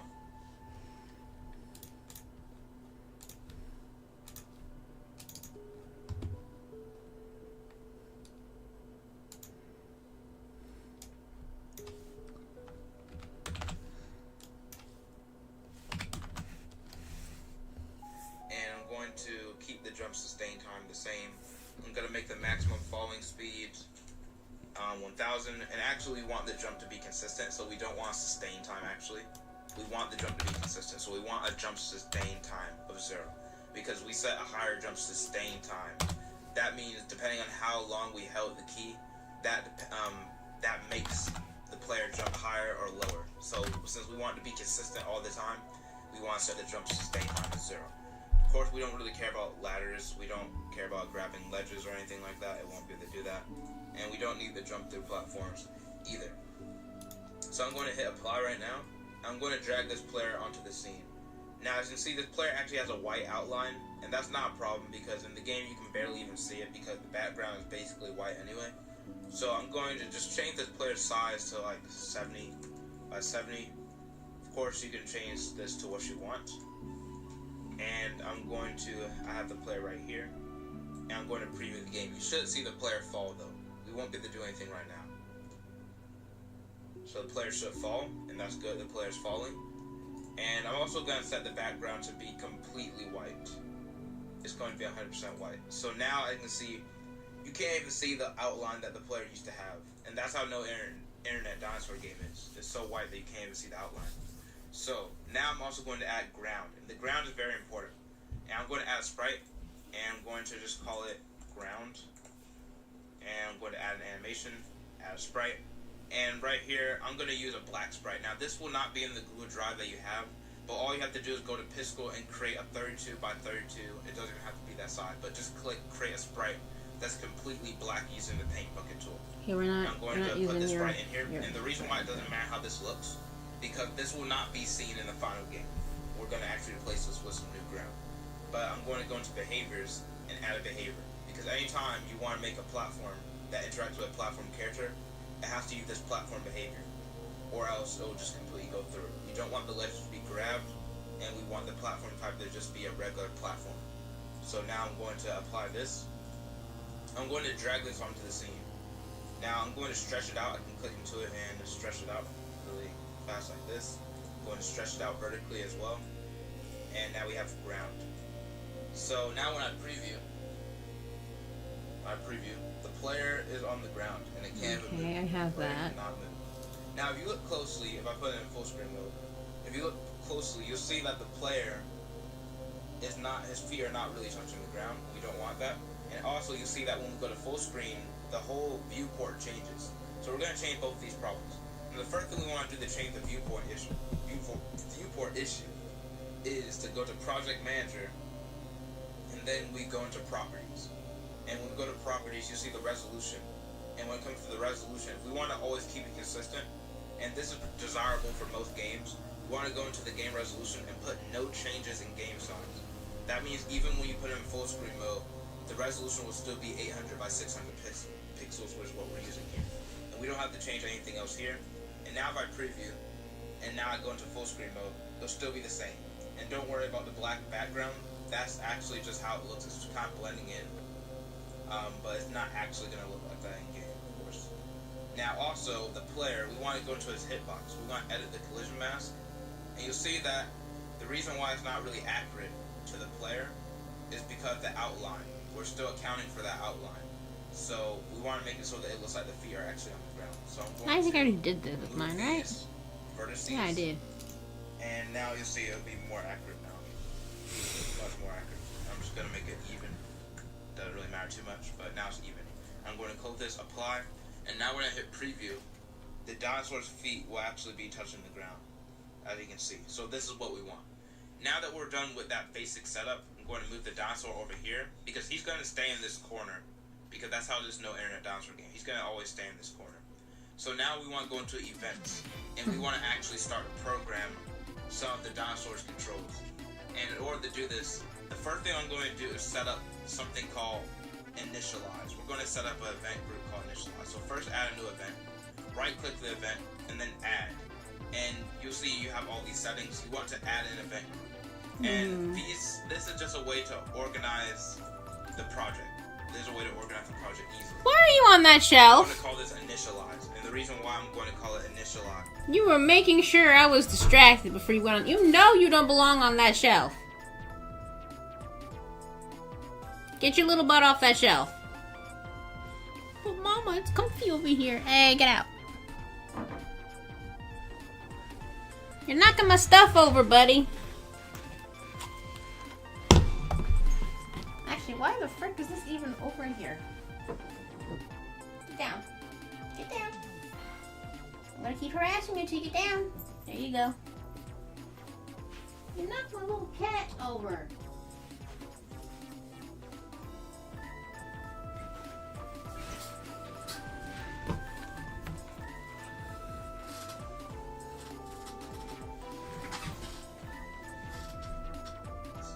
Is because this is going to be settings that are run at the beginning of the scene.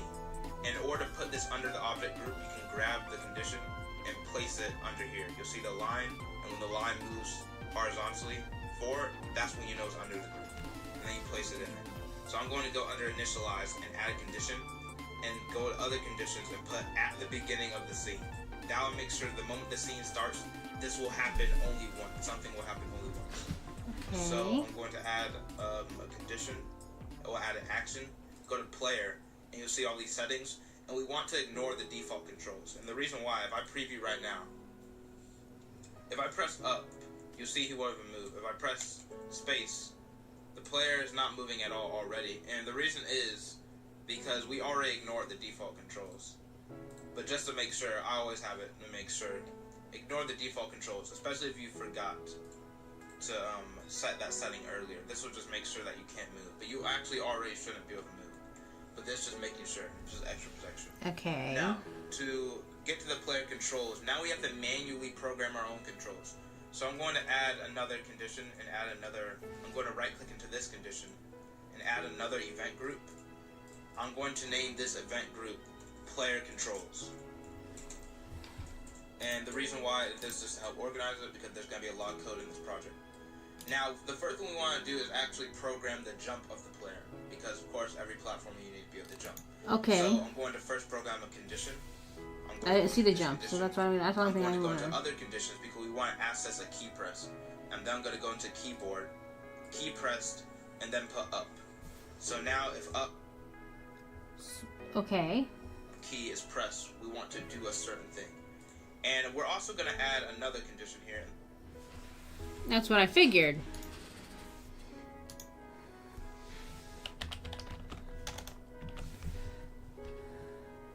Key pressed. Okay. And I would just do space, because to me that's what jump is. Other condition is going to be and. So I'm going to go into other condition, events and control flow, and I'm going to put and. Alright.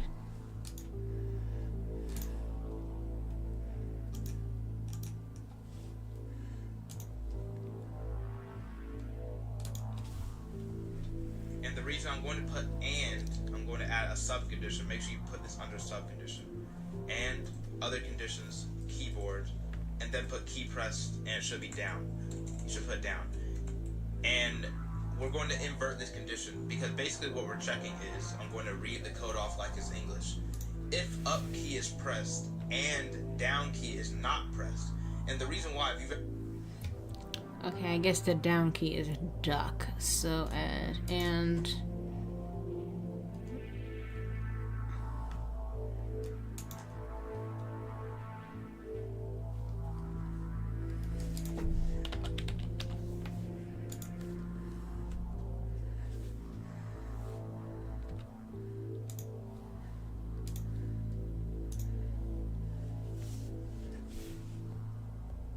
played No Internet Dinosaur game, I recommend you play it so you can understand it better. But if you ever played it, you know that when you press down, your player starts to fall faster. So we don't want the player to be able to jump if the player is also pressing down. And you'll also know that when you're on the ground, when you press down on the ground, your player will start to duck. So in order for us to jump, we have to not... Why does it sound like I'm a hacker?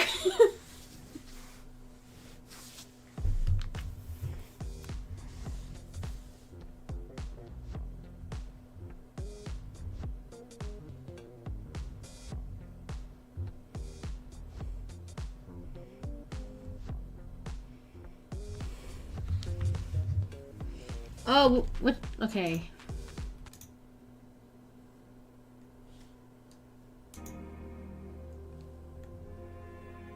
Is this the song that was playing before? Yeah, probably. That was Gris soundtrack. Ever play Gris? I never finished it. Every time I play, I'm like, I'm gonna finish it this time, and I don't. But oh my goodness, it's such a pretty game. Making sure we're not ducking at the same time. In So 20 now that minutes, we I'm have going to this see my condition, cat. We want to add the action, which is jumping. So I'm going to add the action, then go to player, and then you'll see it down here in the platformer state. Well, not in the platformer state. You'll see it down here. Let me just actually type it up. Simulate. And you'll see all these key presses, and these are part of the platformer controls. You want... Oh my goodness, it's such a pretty game! It's so pretty.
It's basically a platform puzzle game, but it's a silently told story about dealing with grief. I don't know why she's sad. I never finished it, but it like deals with like different colors of being like different stages of grief, or something like that. That's how that's how I interpret it. It's very artsy. Simulate the jump key press, because by default the jump key press is space, but when we manually program it, we want to do that. So now we can jump. Now I'm going to preview to make sure this works. If I press up, you'll see the player now jumps. And this is pretty accurate to the game. The player doesn't jump that high in the game either, so this is quite accurate. So now that we're done with the jumping, we also want to make the down key the fast falling. We want to make the fast falling. Now, the reason why we want to make the fast falling... Okay, now this should work, right?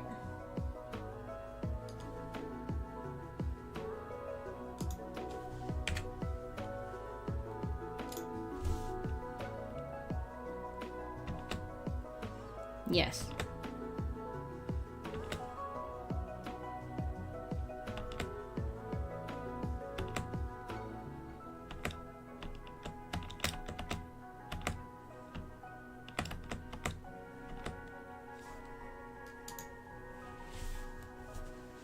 is because when we're in the air, we want to be able to press down and we want to be able to fall faster.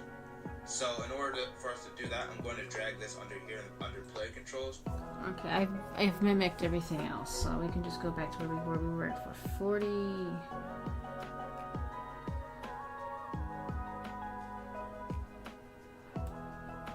About around here. And now we have a place where we actually want to spawn our cacti. So we're going to spawn our cacti at the X position. Spawn point, we're accessing the object. And since we want to access the object's X position, we will type X and then with parentheses. You don't have to worry about memorizing all of these right now. As you use GDevelop more, you'll get used to things like this.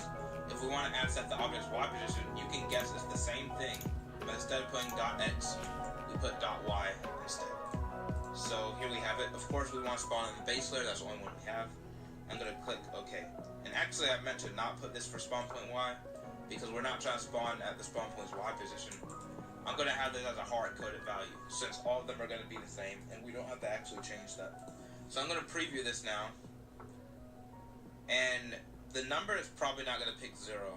I'm trying to see if it'll pick 0 anytime soon, but it's probably not going to pick 0 anytime soon. So let's keep programming until we actually have more numbers so it can pick between them. One more thing we also need to... Okay, let me make sure all my stuff's the same as his. Okay.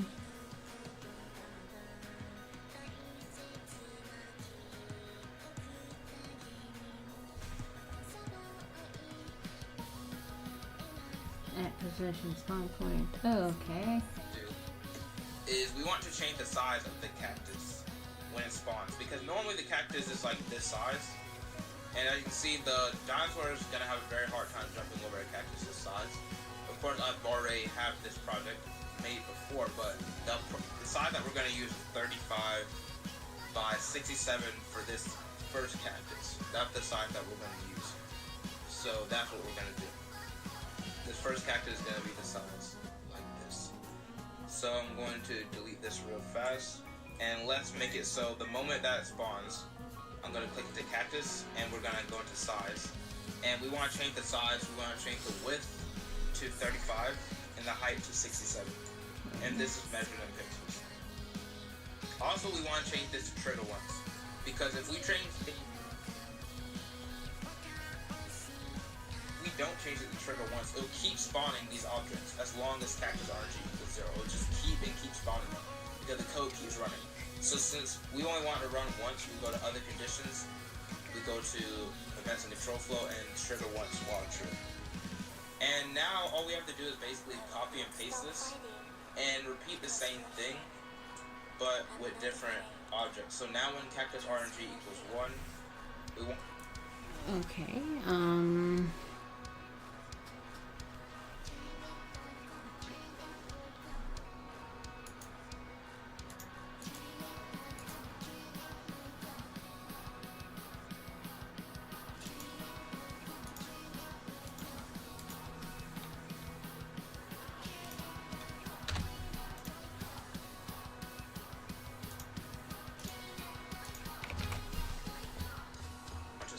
instead of spawning cactus, now we want to spawn double. We want to spawn the double cacti. And we also want to have this double cacti. All of these values are not going to be the same for height and width. I've already tested these values so the tutorial can be smooth. I don't want you all to have to worry about setting these tedious sizes. So I'm going to set this to 71 by 67 as our second one. Once again, copy and paste. This can be quite tedious, but this is how it has to be to program the RNG loop. Is all worth it because this is the main portion of the game. When it equals 2, we want to switch to triple cacti. We want to switch to... I guess I can also do the,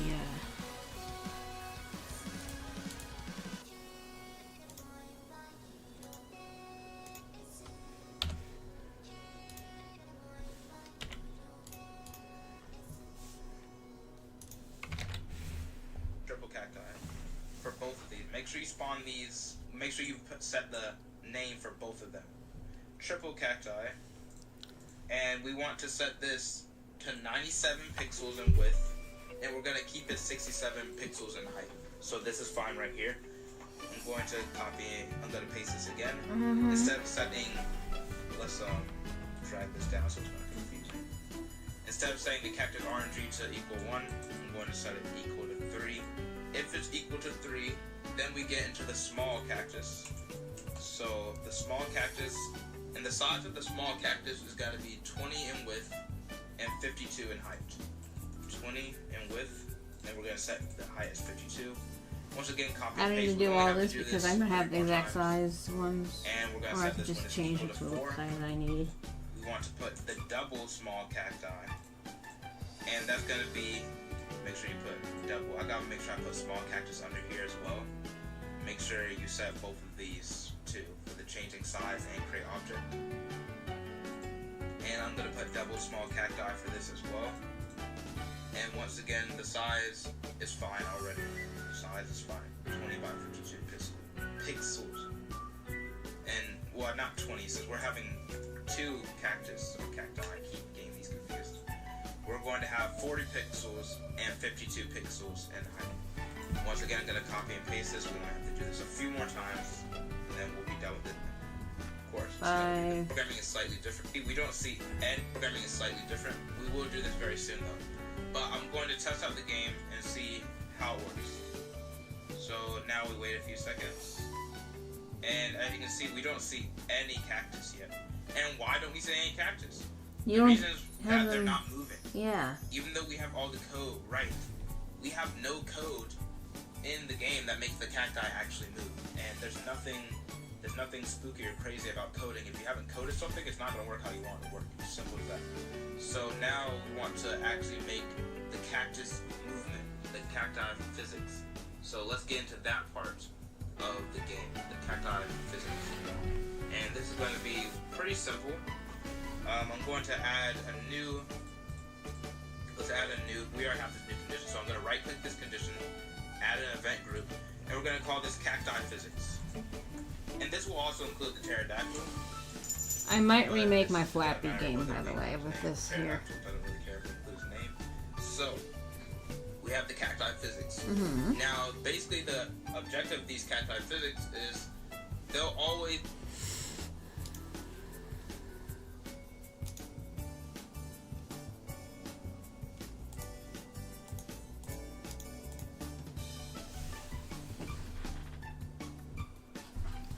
Sorry, it was just stalking me outside of the door.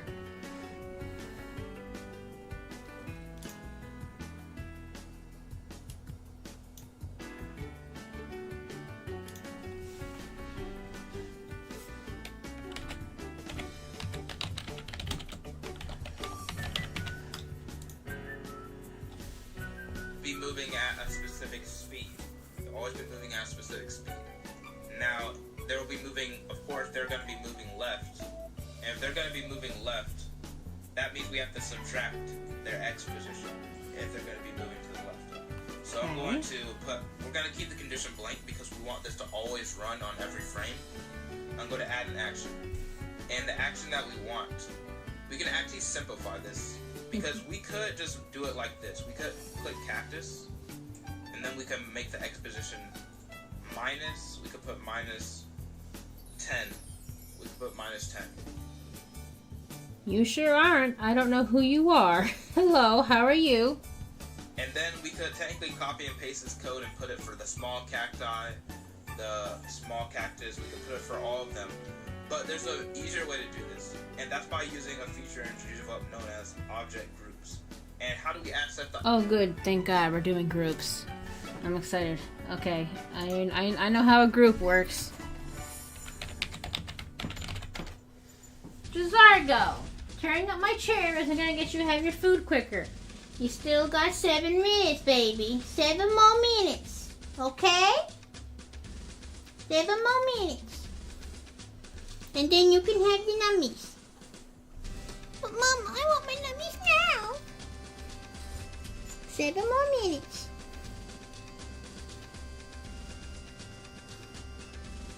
You're so spoiled, you know that? No. Yes. Okay. Object groups tab. You want to go to the top right corner, and you'll see these 3 cubes stacked on each other, and then the object groups panel. And you'll see that we have global groups and we have scene groups. Since we don't have a bunch of scenes that we're going to be dealing with, we only need to do the scene groups. So let's click this to add a new group. Well, let's go down to the bottom and add a new group. And now that we have a group, we're going to call this group, let's see, what the danger, because this is what makes the player lose. Small child. Stop.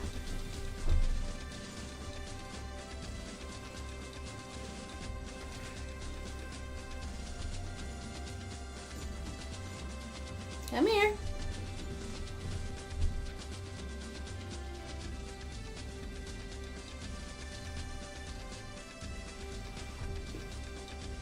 Ow! You need to get your claws clipped. You know that?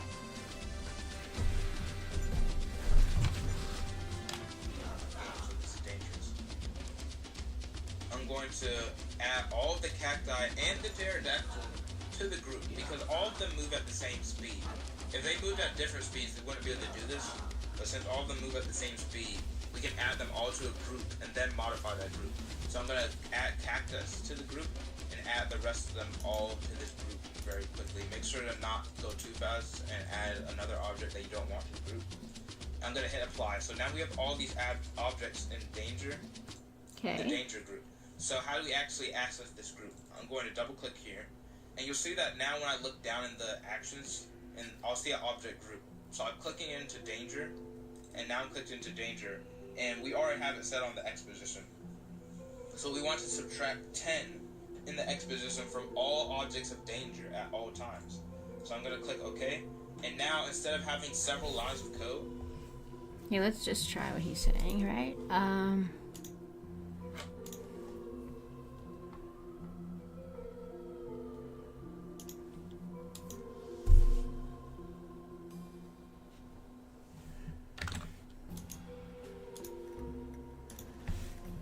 Now we have this one event that does all of the work for us. So that's the advantage of having object groups. I'm going to click into preview, and now you'll see that these cacti are actually...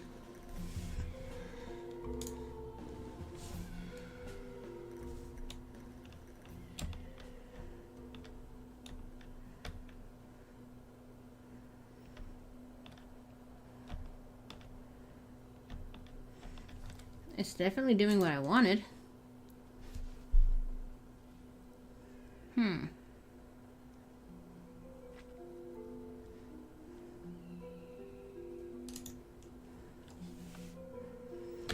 Is this the speed?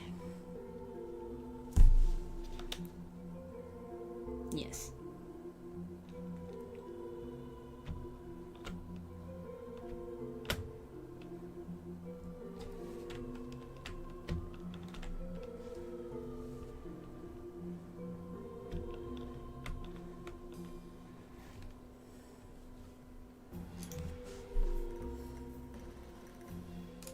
I feel like his jump needs to be higher.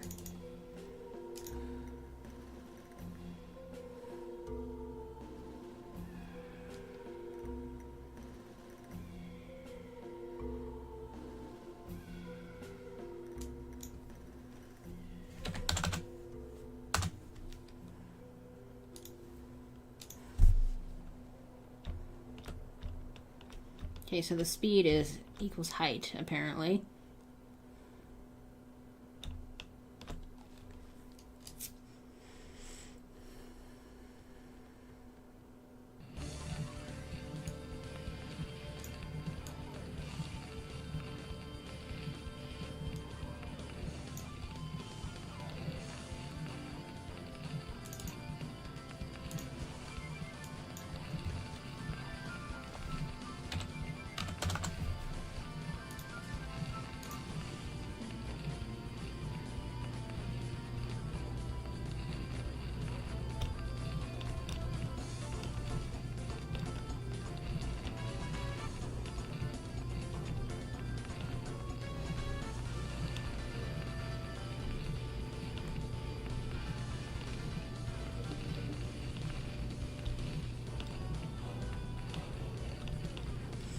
I feel like because it's such a long character, it's not fair to have the whole character touching it being a problem, so...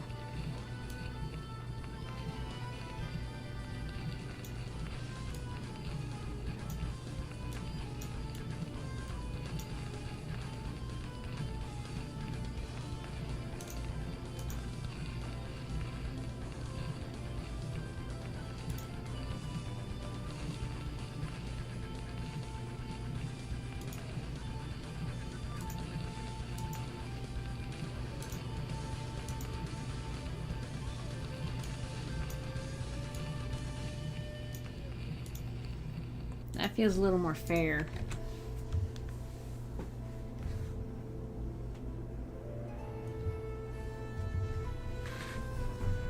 First, of course, we haven't died yet, but you'll also see that we're also a little bit. Our things are not really aligned. Hi, Bubby. Hi, little fella. Hi. All right, come on. Food?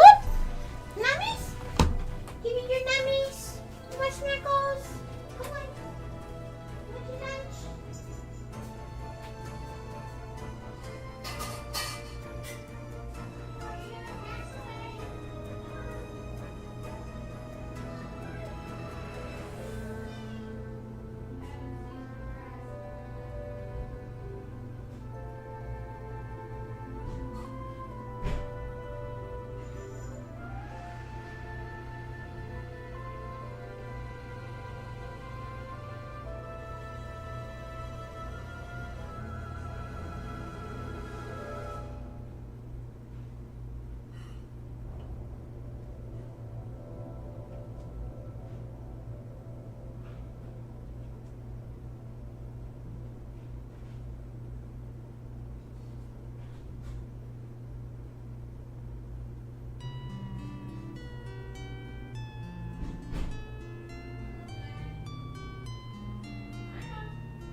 Okay.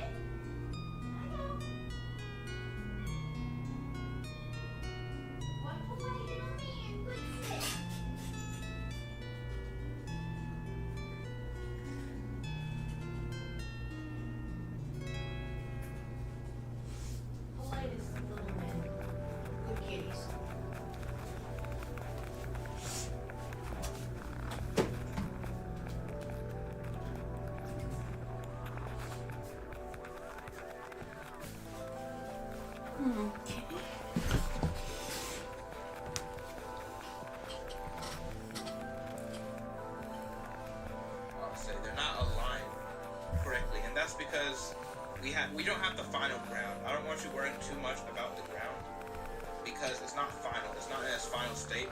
It's not in its final position. So this is not how it's actually going to be in the final game. So we don't want it to look like that. But of course, we're going to change that a little bit later on. So also, if you think, you'll see that those triple cacti were kind of spawned in a hole, like they needed to be spawned way higher up.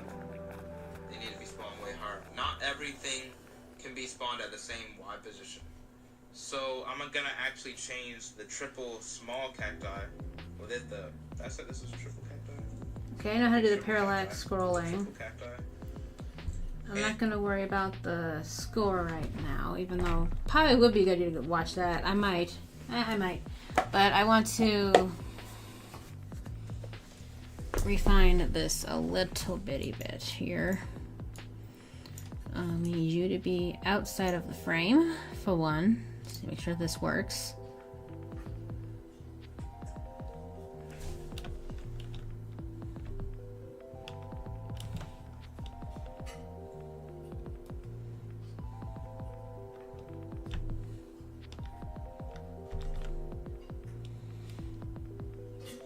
Yeah, I might need to make him smaller.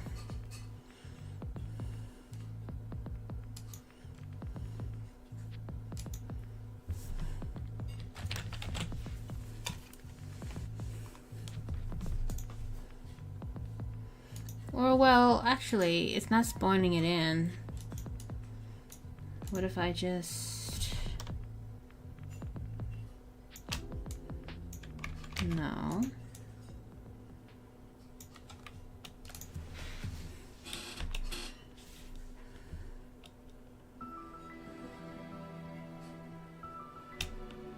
That's better. Making the little caterpillar smaller is in fact better.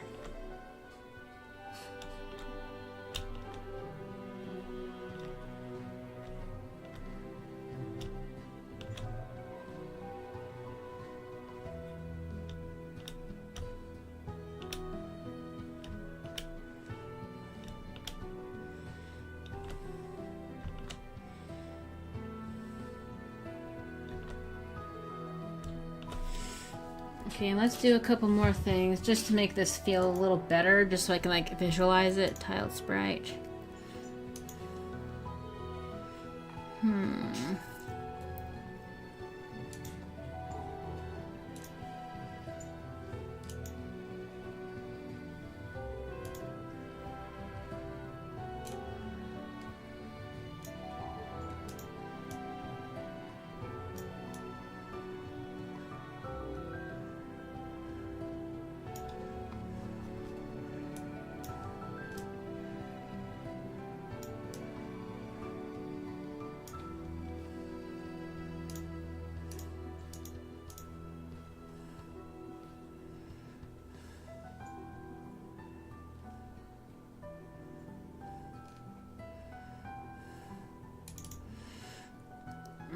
Effects.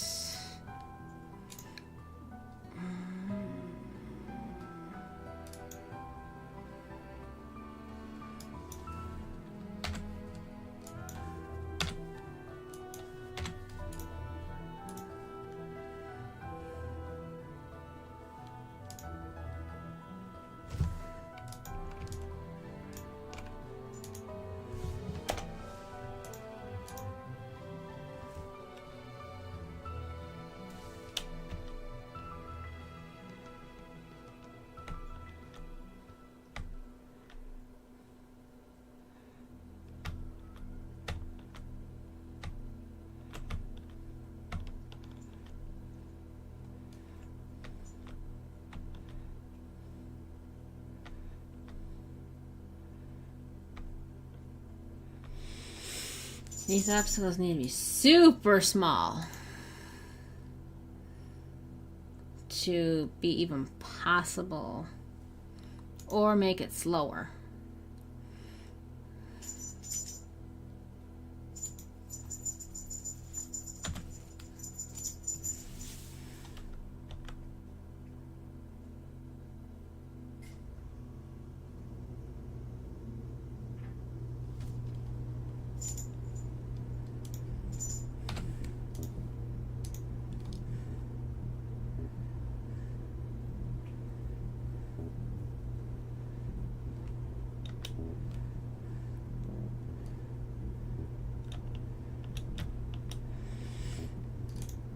See, the thing is, I think because the character is so long that it just doesn't work. If I squish him a little.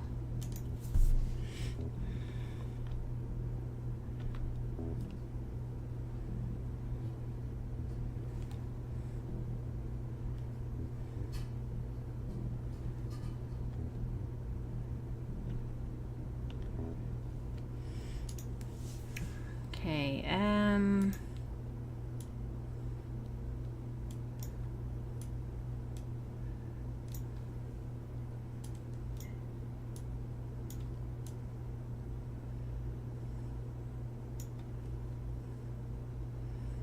why 900?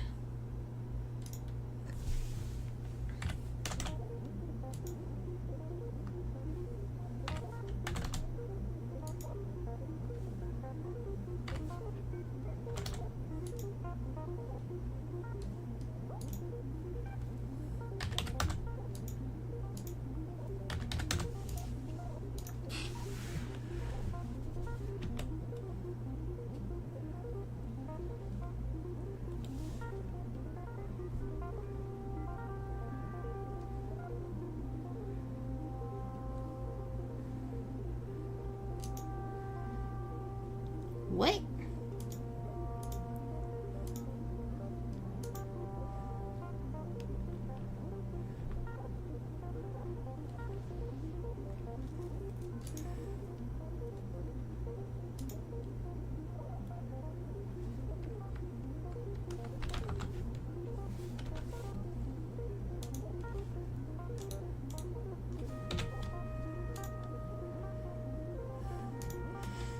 We should do it as an envelope of 2 because they're too close together.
Maybe they need to go faster.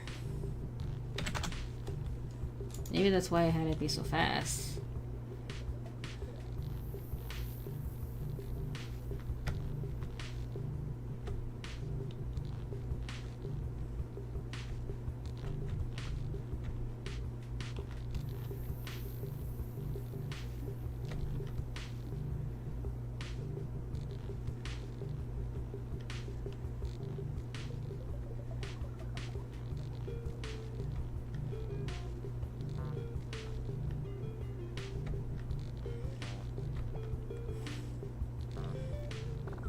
Hey, buddy. Okay.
I just fed my cat. He's already screaming. Man!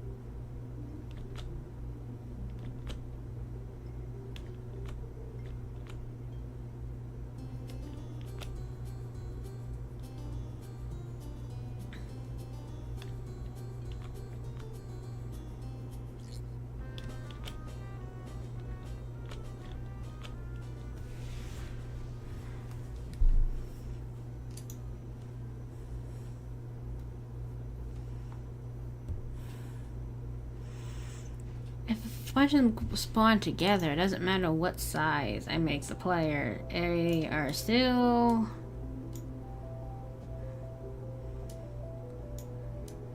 too long.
What did I do?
Okay, so there's something I want to do now and like just take a break from this part of the game because my brain's starting to melt. Let's just be honest. It's starting to die.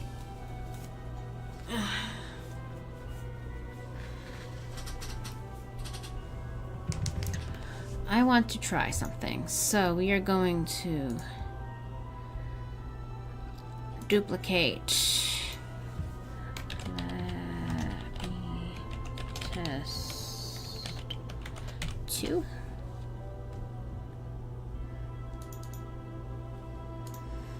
And in here I've duplicated it so I can break this all I want and not have to worry about it.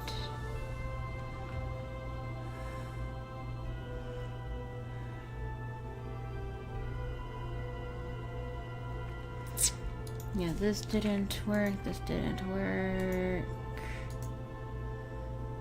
Delete. We can delete, delete, delete.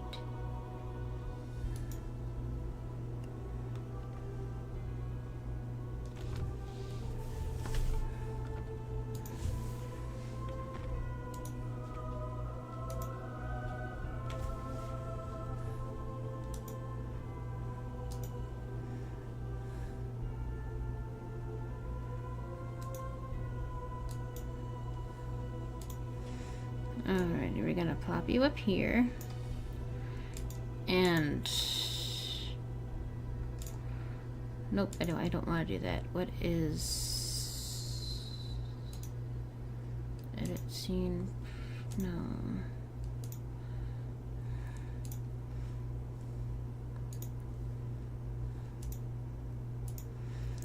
RNG spawn rate. Okay, so we're gonna try this over here.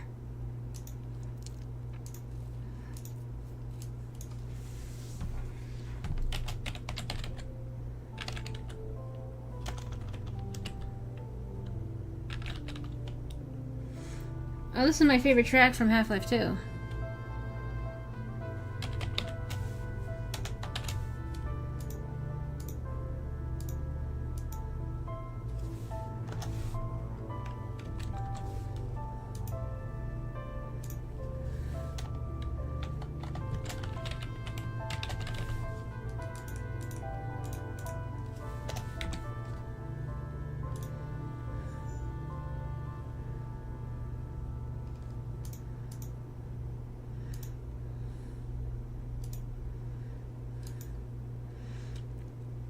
Repeat every...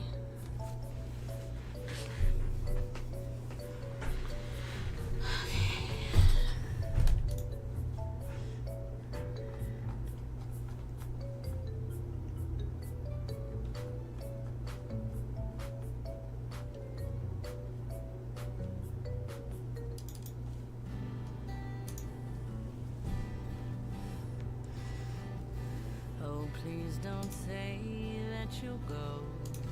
My heart can't bear the news. Just knowing that you'll be 1,000 light years away if you do.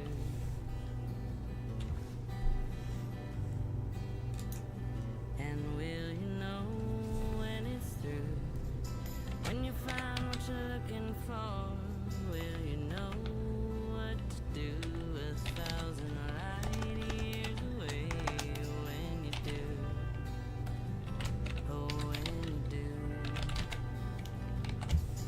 And I should have said it before you were gone. 'Cause I'm kicking myself for waiting oh so long. And I should have held you near every time I fear. Somehow you just wouldn't feel the same. Talking about for you or for me? That you go. 'Cause I said it for my birthday, but I don't expect it. Knowing that you'll be 1,000 light years away if you do. Ah, me, yeah. Oh, if you do. Doubt I would get it by either at this point, but you know, it can't hurt to try. Let's say we pick one out and call the whole thing Hey, ours. And even though that light we see ain't the same for you and me, well, you'll know and I'll know that you and I can't even be 1,000 light years away. And I'd say, oh yes I do, Sir! I love you. Oh, you're so... You don't have to do all that. I mean, I appreciate it, but you don't have to do all that. You're so nice.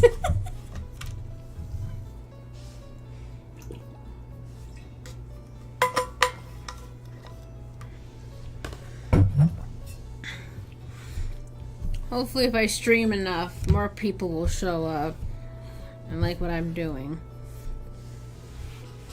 Yes, sir.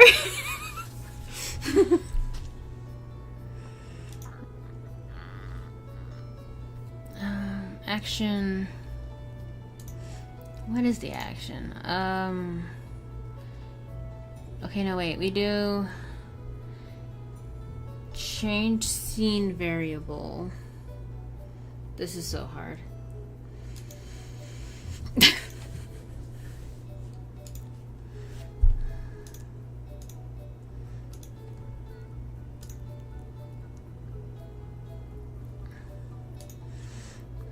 What was the random and range? Aw, that's nice.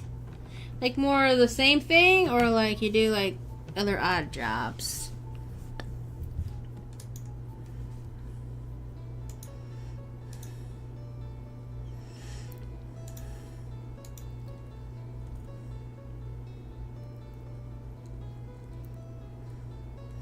Trying to think.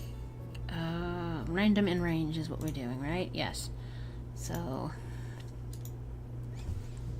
random in range.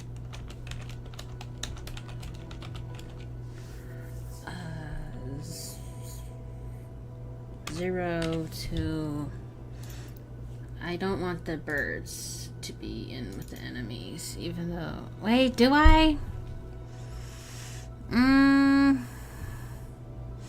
Nah, handiwork's always a nice little side hustle.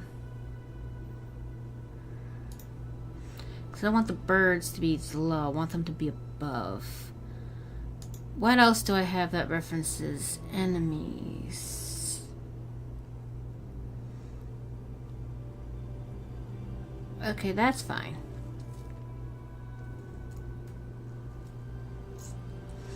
Alright, that's fine. That might actually work. So how many? We're gonna make a separate thing. You can also delete this. We don't need it. That idea didn't work. Delete. Okay. Enemies. Add new group.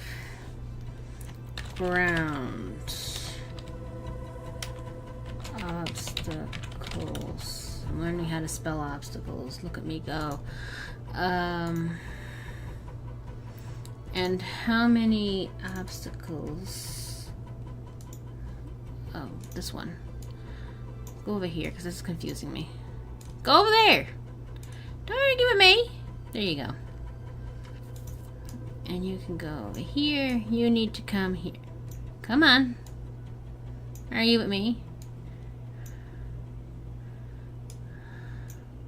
There you go. Okay. Okay. And ready. Add in brown mushroom, ink cap, thistle.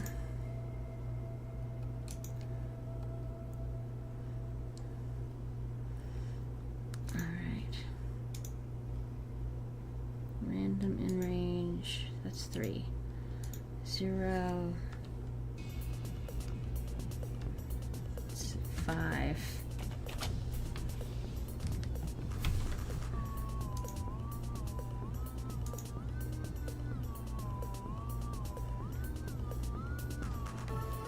Right? Is that what I did?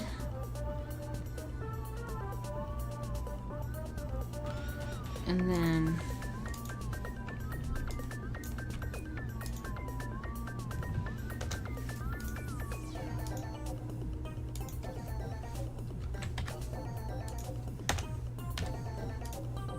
okay.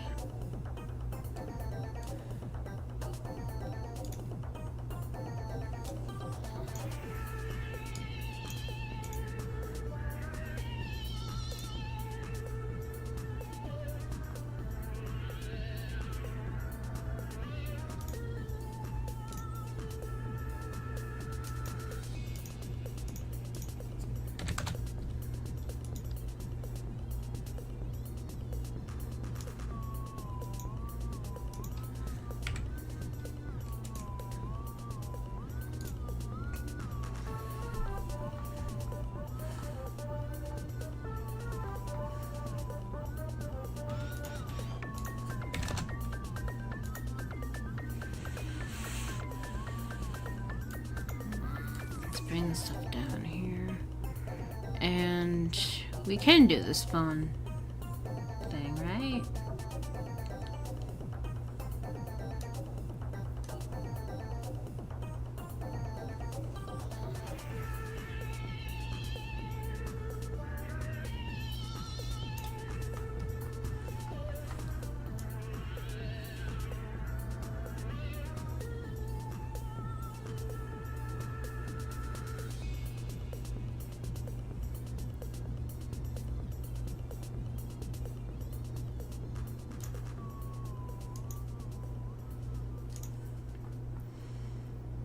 Target point. Alright, and what did we do here?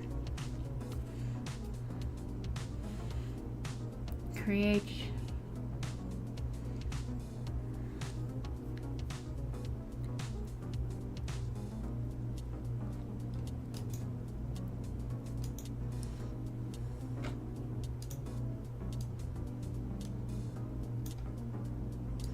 What's the sub event? I don't remember. It is.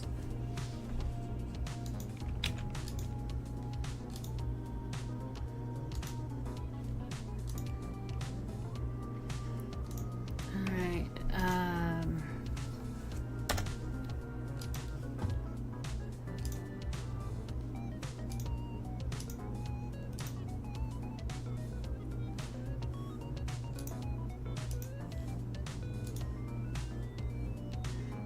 need the other one so I can see how I had it. This one spawning.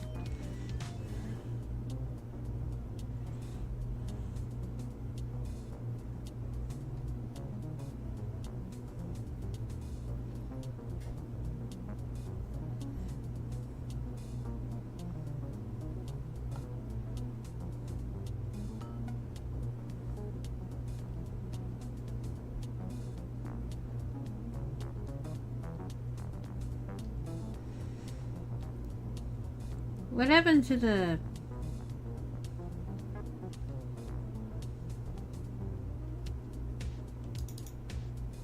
Ah, it's inside.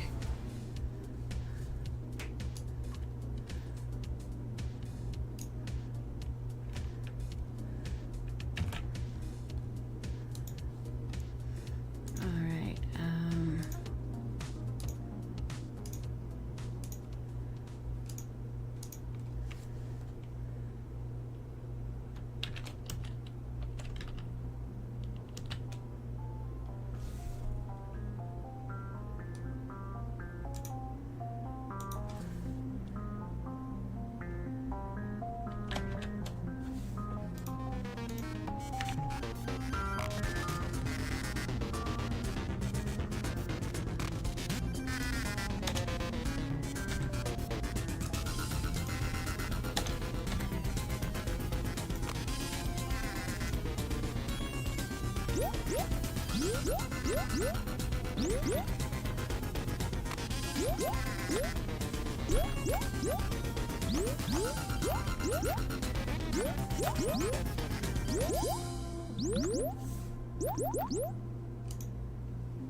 okay, that doesn't work because of this.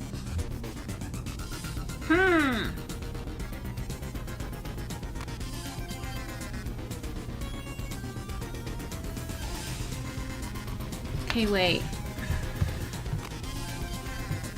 Where's the text? Because the text stays in the same spot.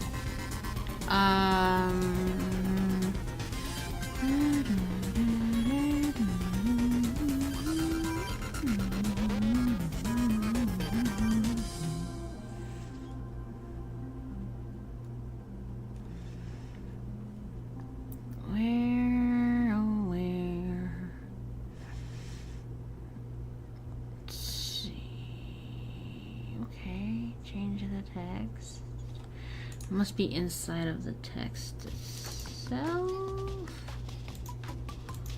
No.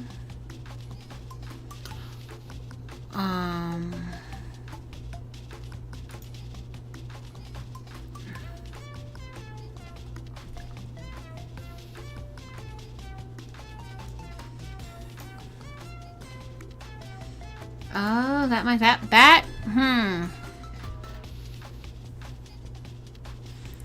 Okay, this might fix it. Let's see. Add a layer.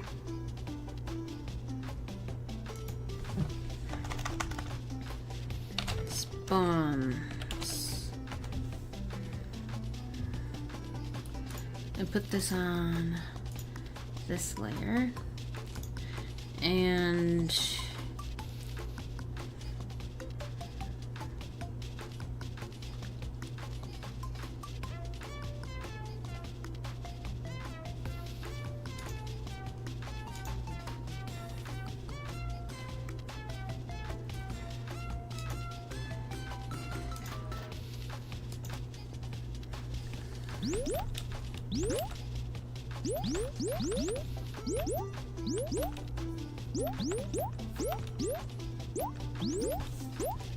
okay, am I not in the right one?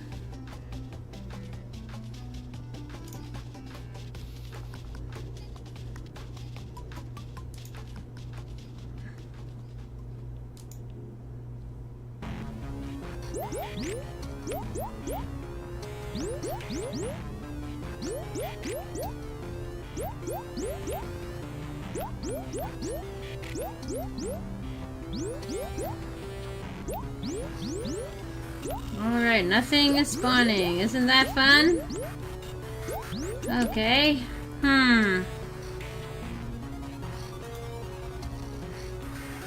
Maybe everything else needs to be on the same... Ah, that might be why. Let's see. Spawns. Let's try.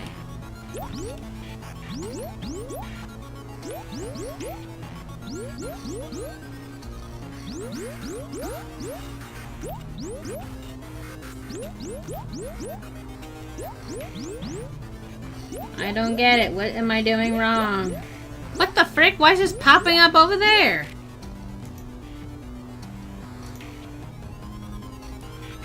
Let me see something. Let me put you right there.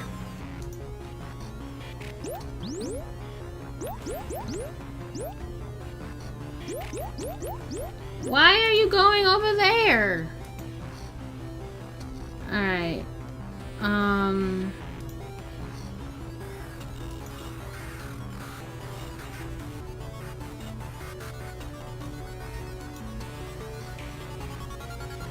Oh wait, I think I know why. I think I know why. We don't do camera. I think I know. We don't do camera, we do,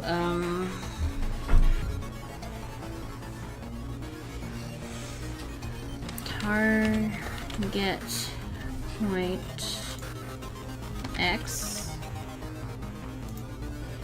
target point Y. Now let's see.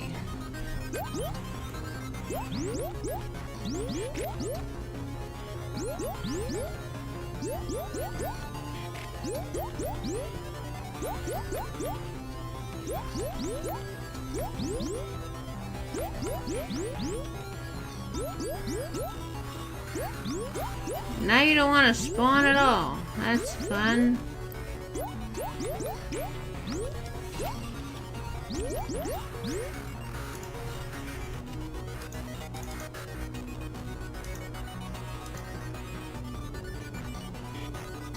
Wait, this is size?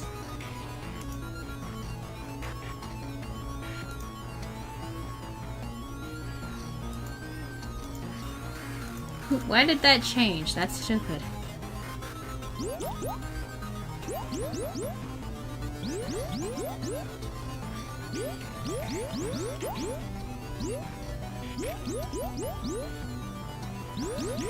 Why are you spawning over there?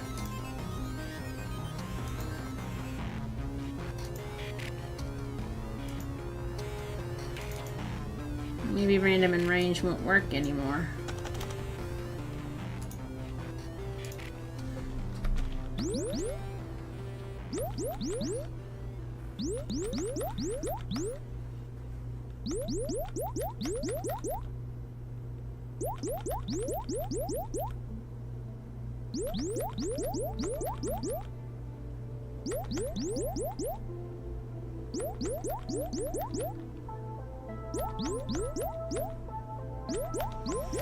I mean, it's not floating in the air anymore, but it's supposed to spawn on this side.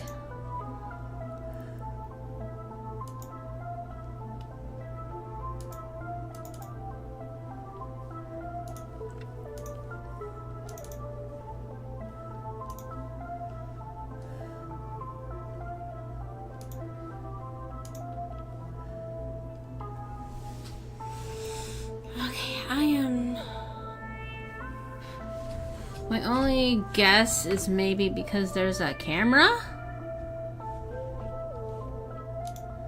Let me see. Behavior.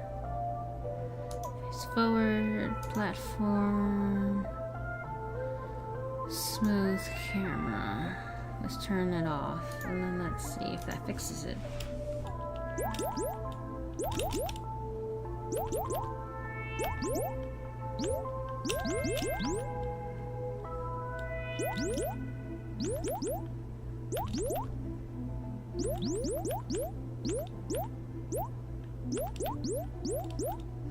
I don't get it. Why is it when I die it changes back to the other one? Oh.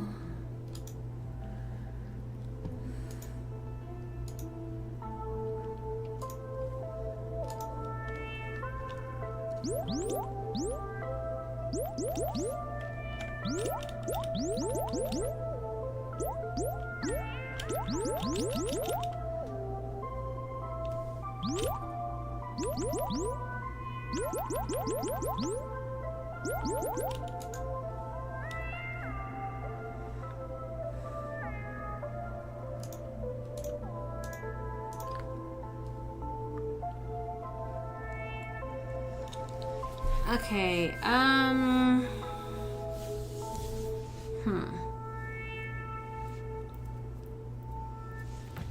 Okay, we're gonna close you.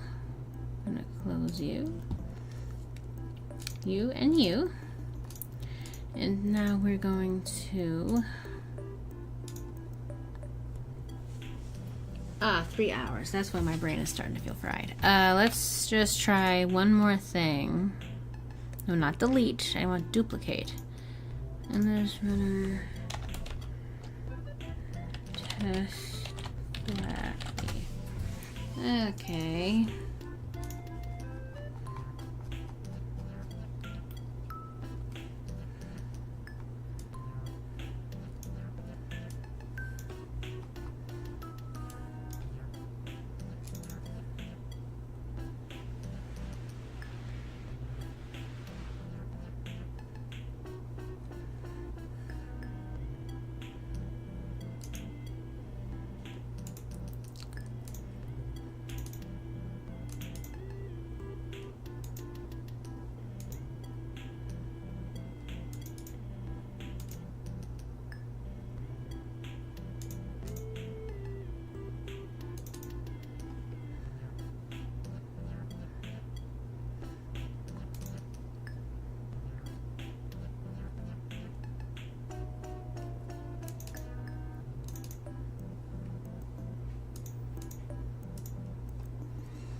We can just delete all of this.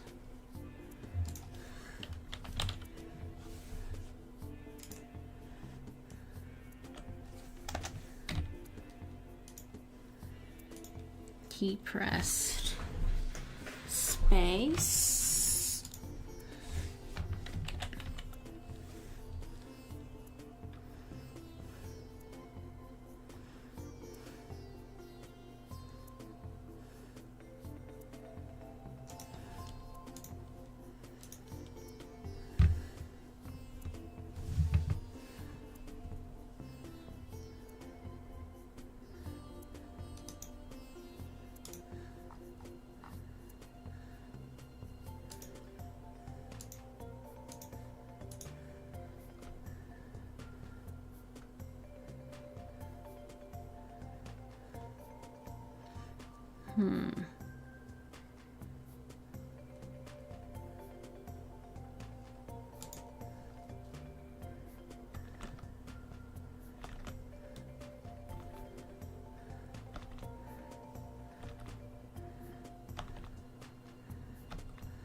Okay.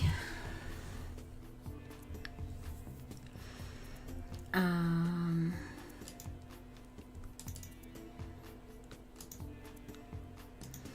right, add behavior.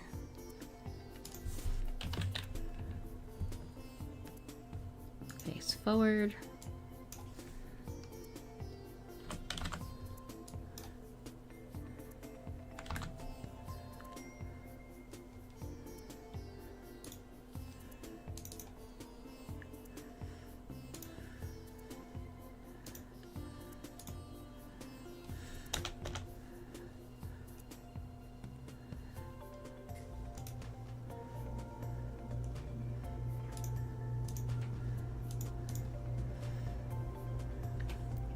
There's another behavior. Yeah, they could stay on screen. Apply.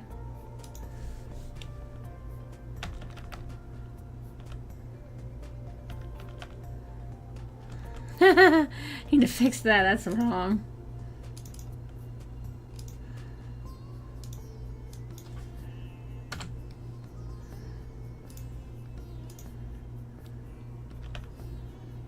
Oh dear.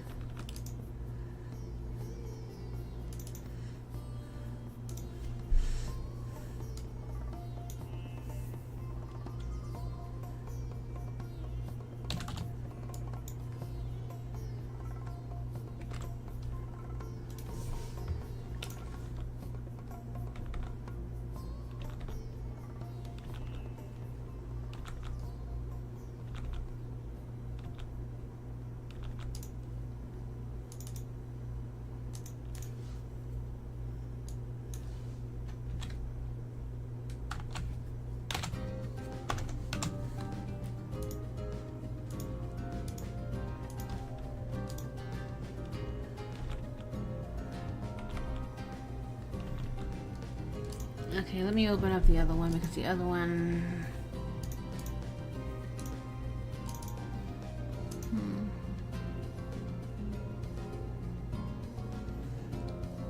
Okay, 0 and 720.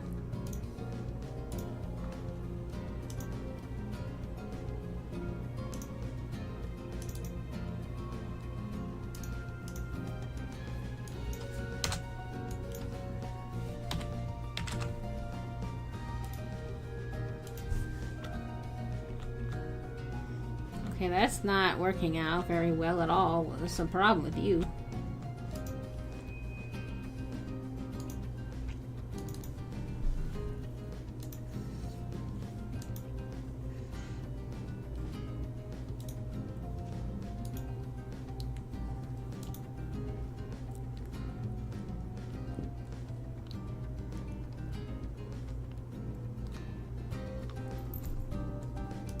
Hi, sweetie.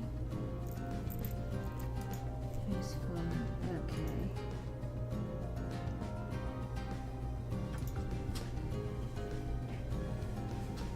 Hey, baby, hi. I got you. What are you gonna do about it?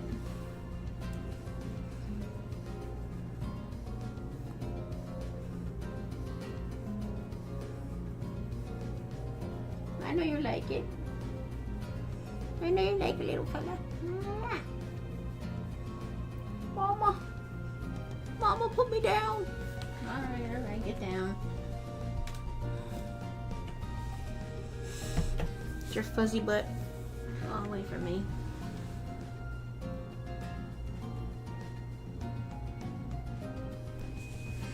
Little brat.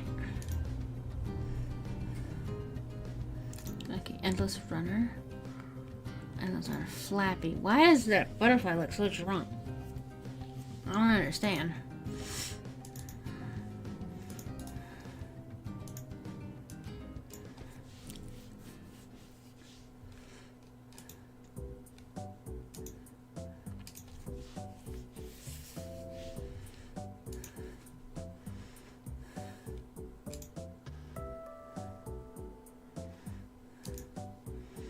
The other game is not spinning around circles.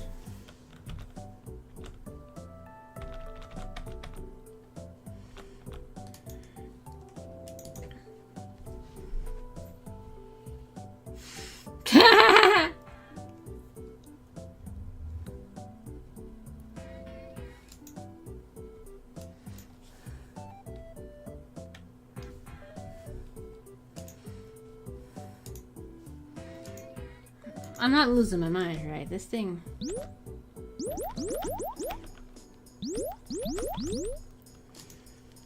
Surely it must be something I'm not thinking about.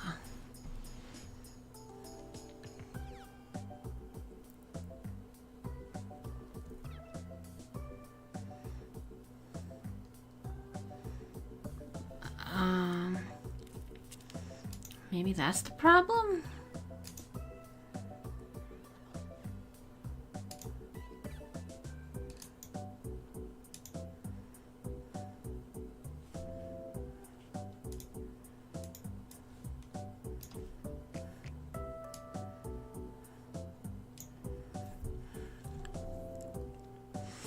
Okie dokie, thank you for coming.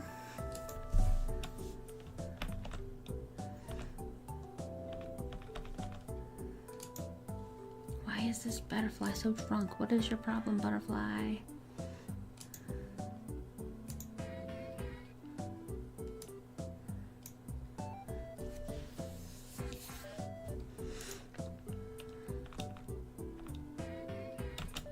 It's stuck now, what the frick?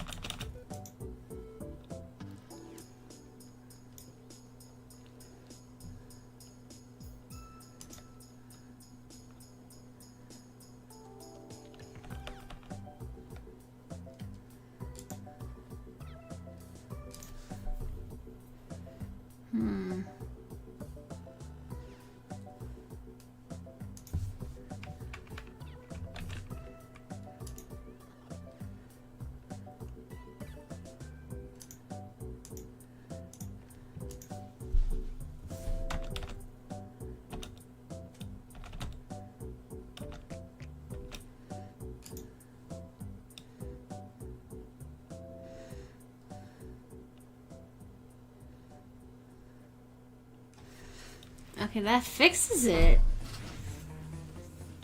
Kind of, but then we need the camera. But the camera makes it where you...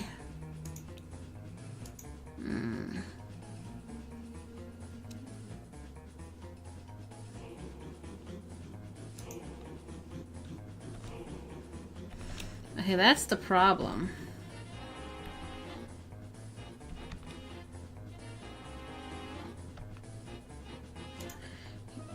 Alright, so if that's the case, then you need to have a camera, but if you have a camera... Alright, let's just try it. Why not? Why not? Caution to the wind. Let's go.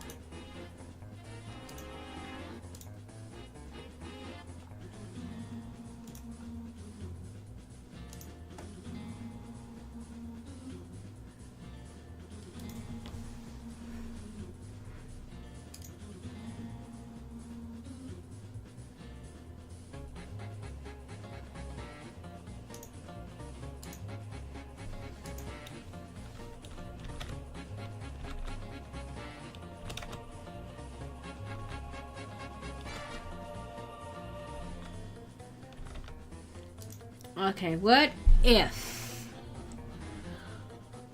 This is gonna be so dumb.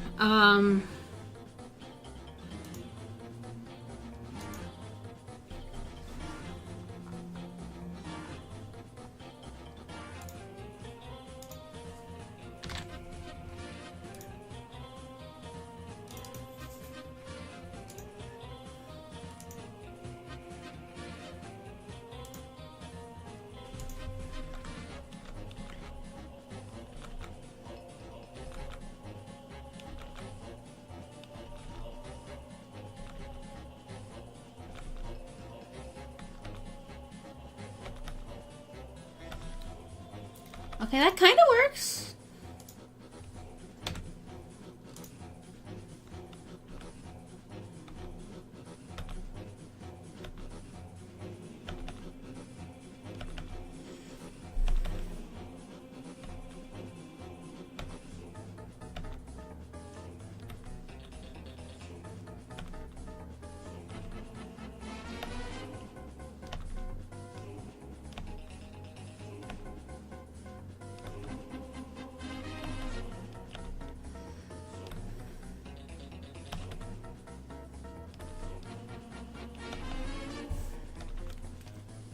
I think I figured it out.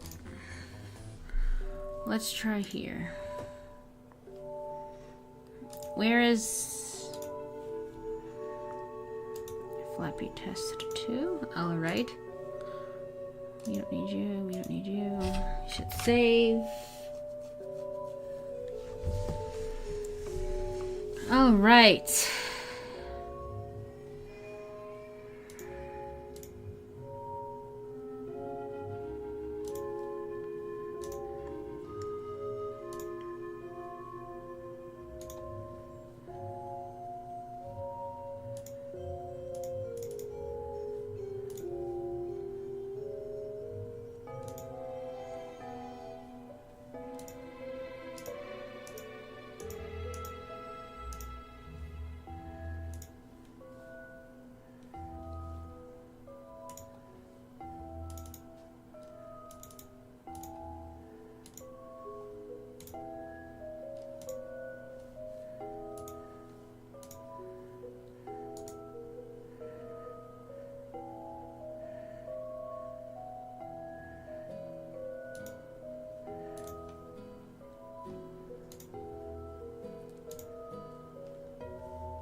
I'm just giving you snuggles. Alright, I'll put you down. Little brat. Hi.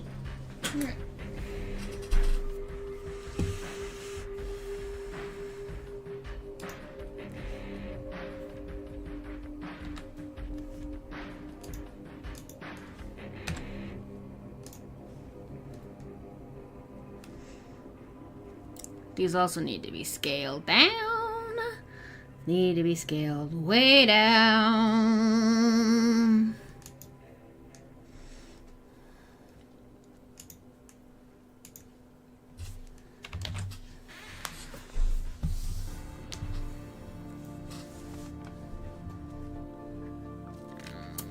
Okay, so if we're doing that,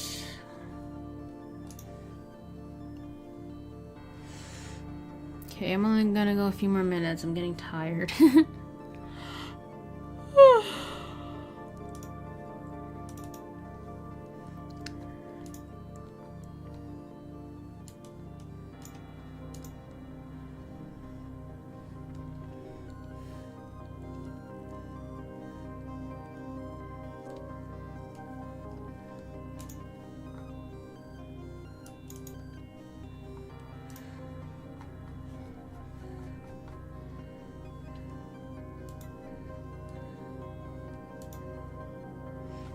200 by 267. That's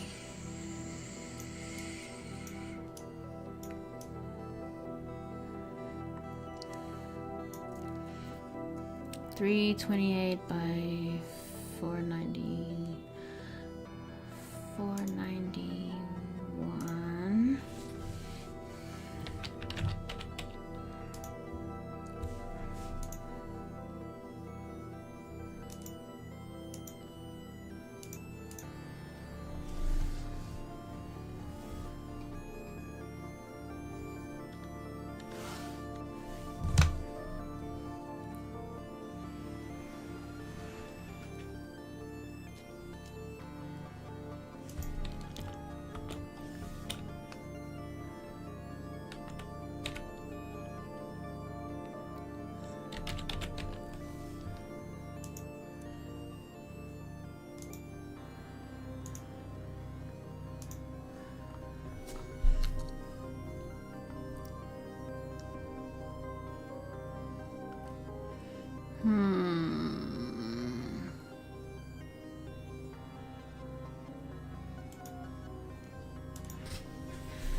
Let me see if it actually does it.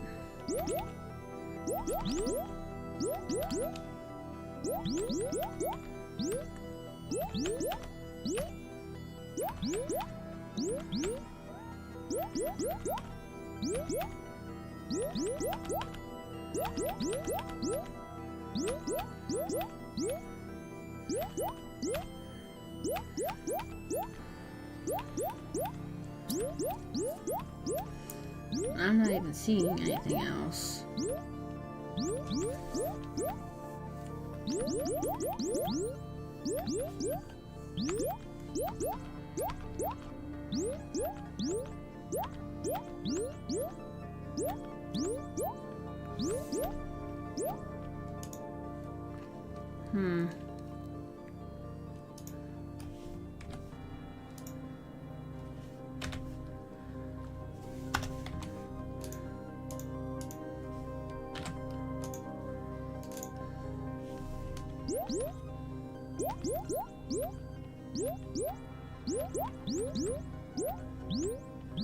It still overlaps regardless. That's wonderful. Okay.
I do not see them.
My brain is tired. I feel like I'll do better if I walk away from this for a bit. So,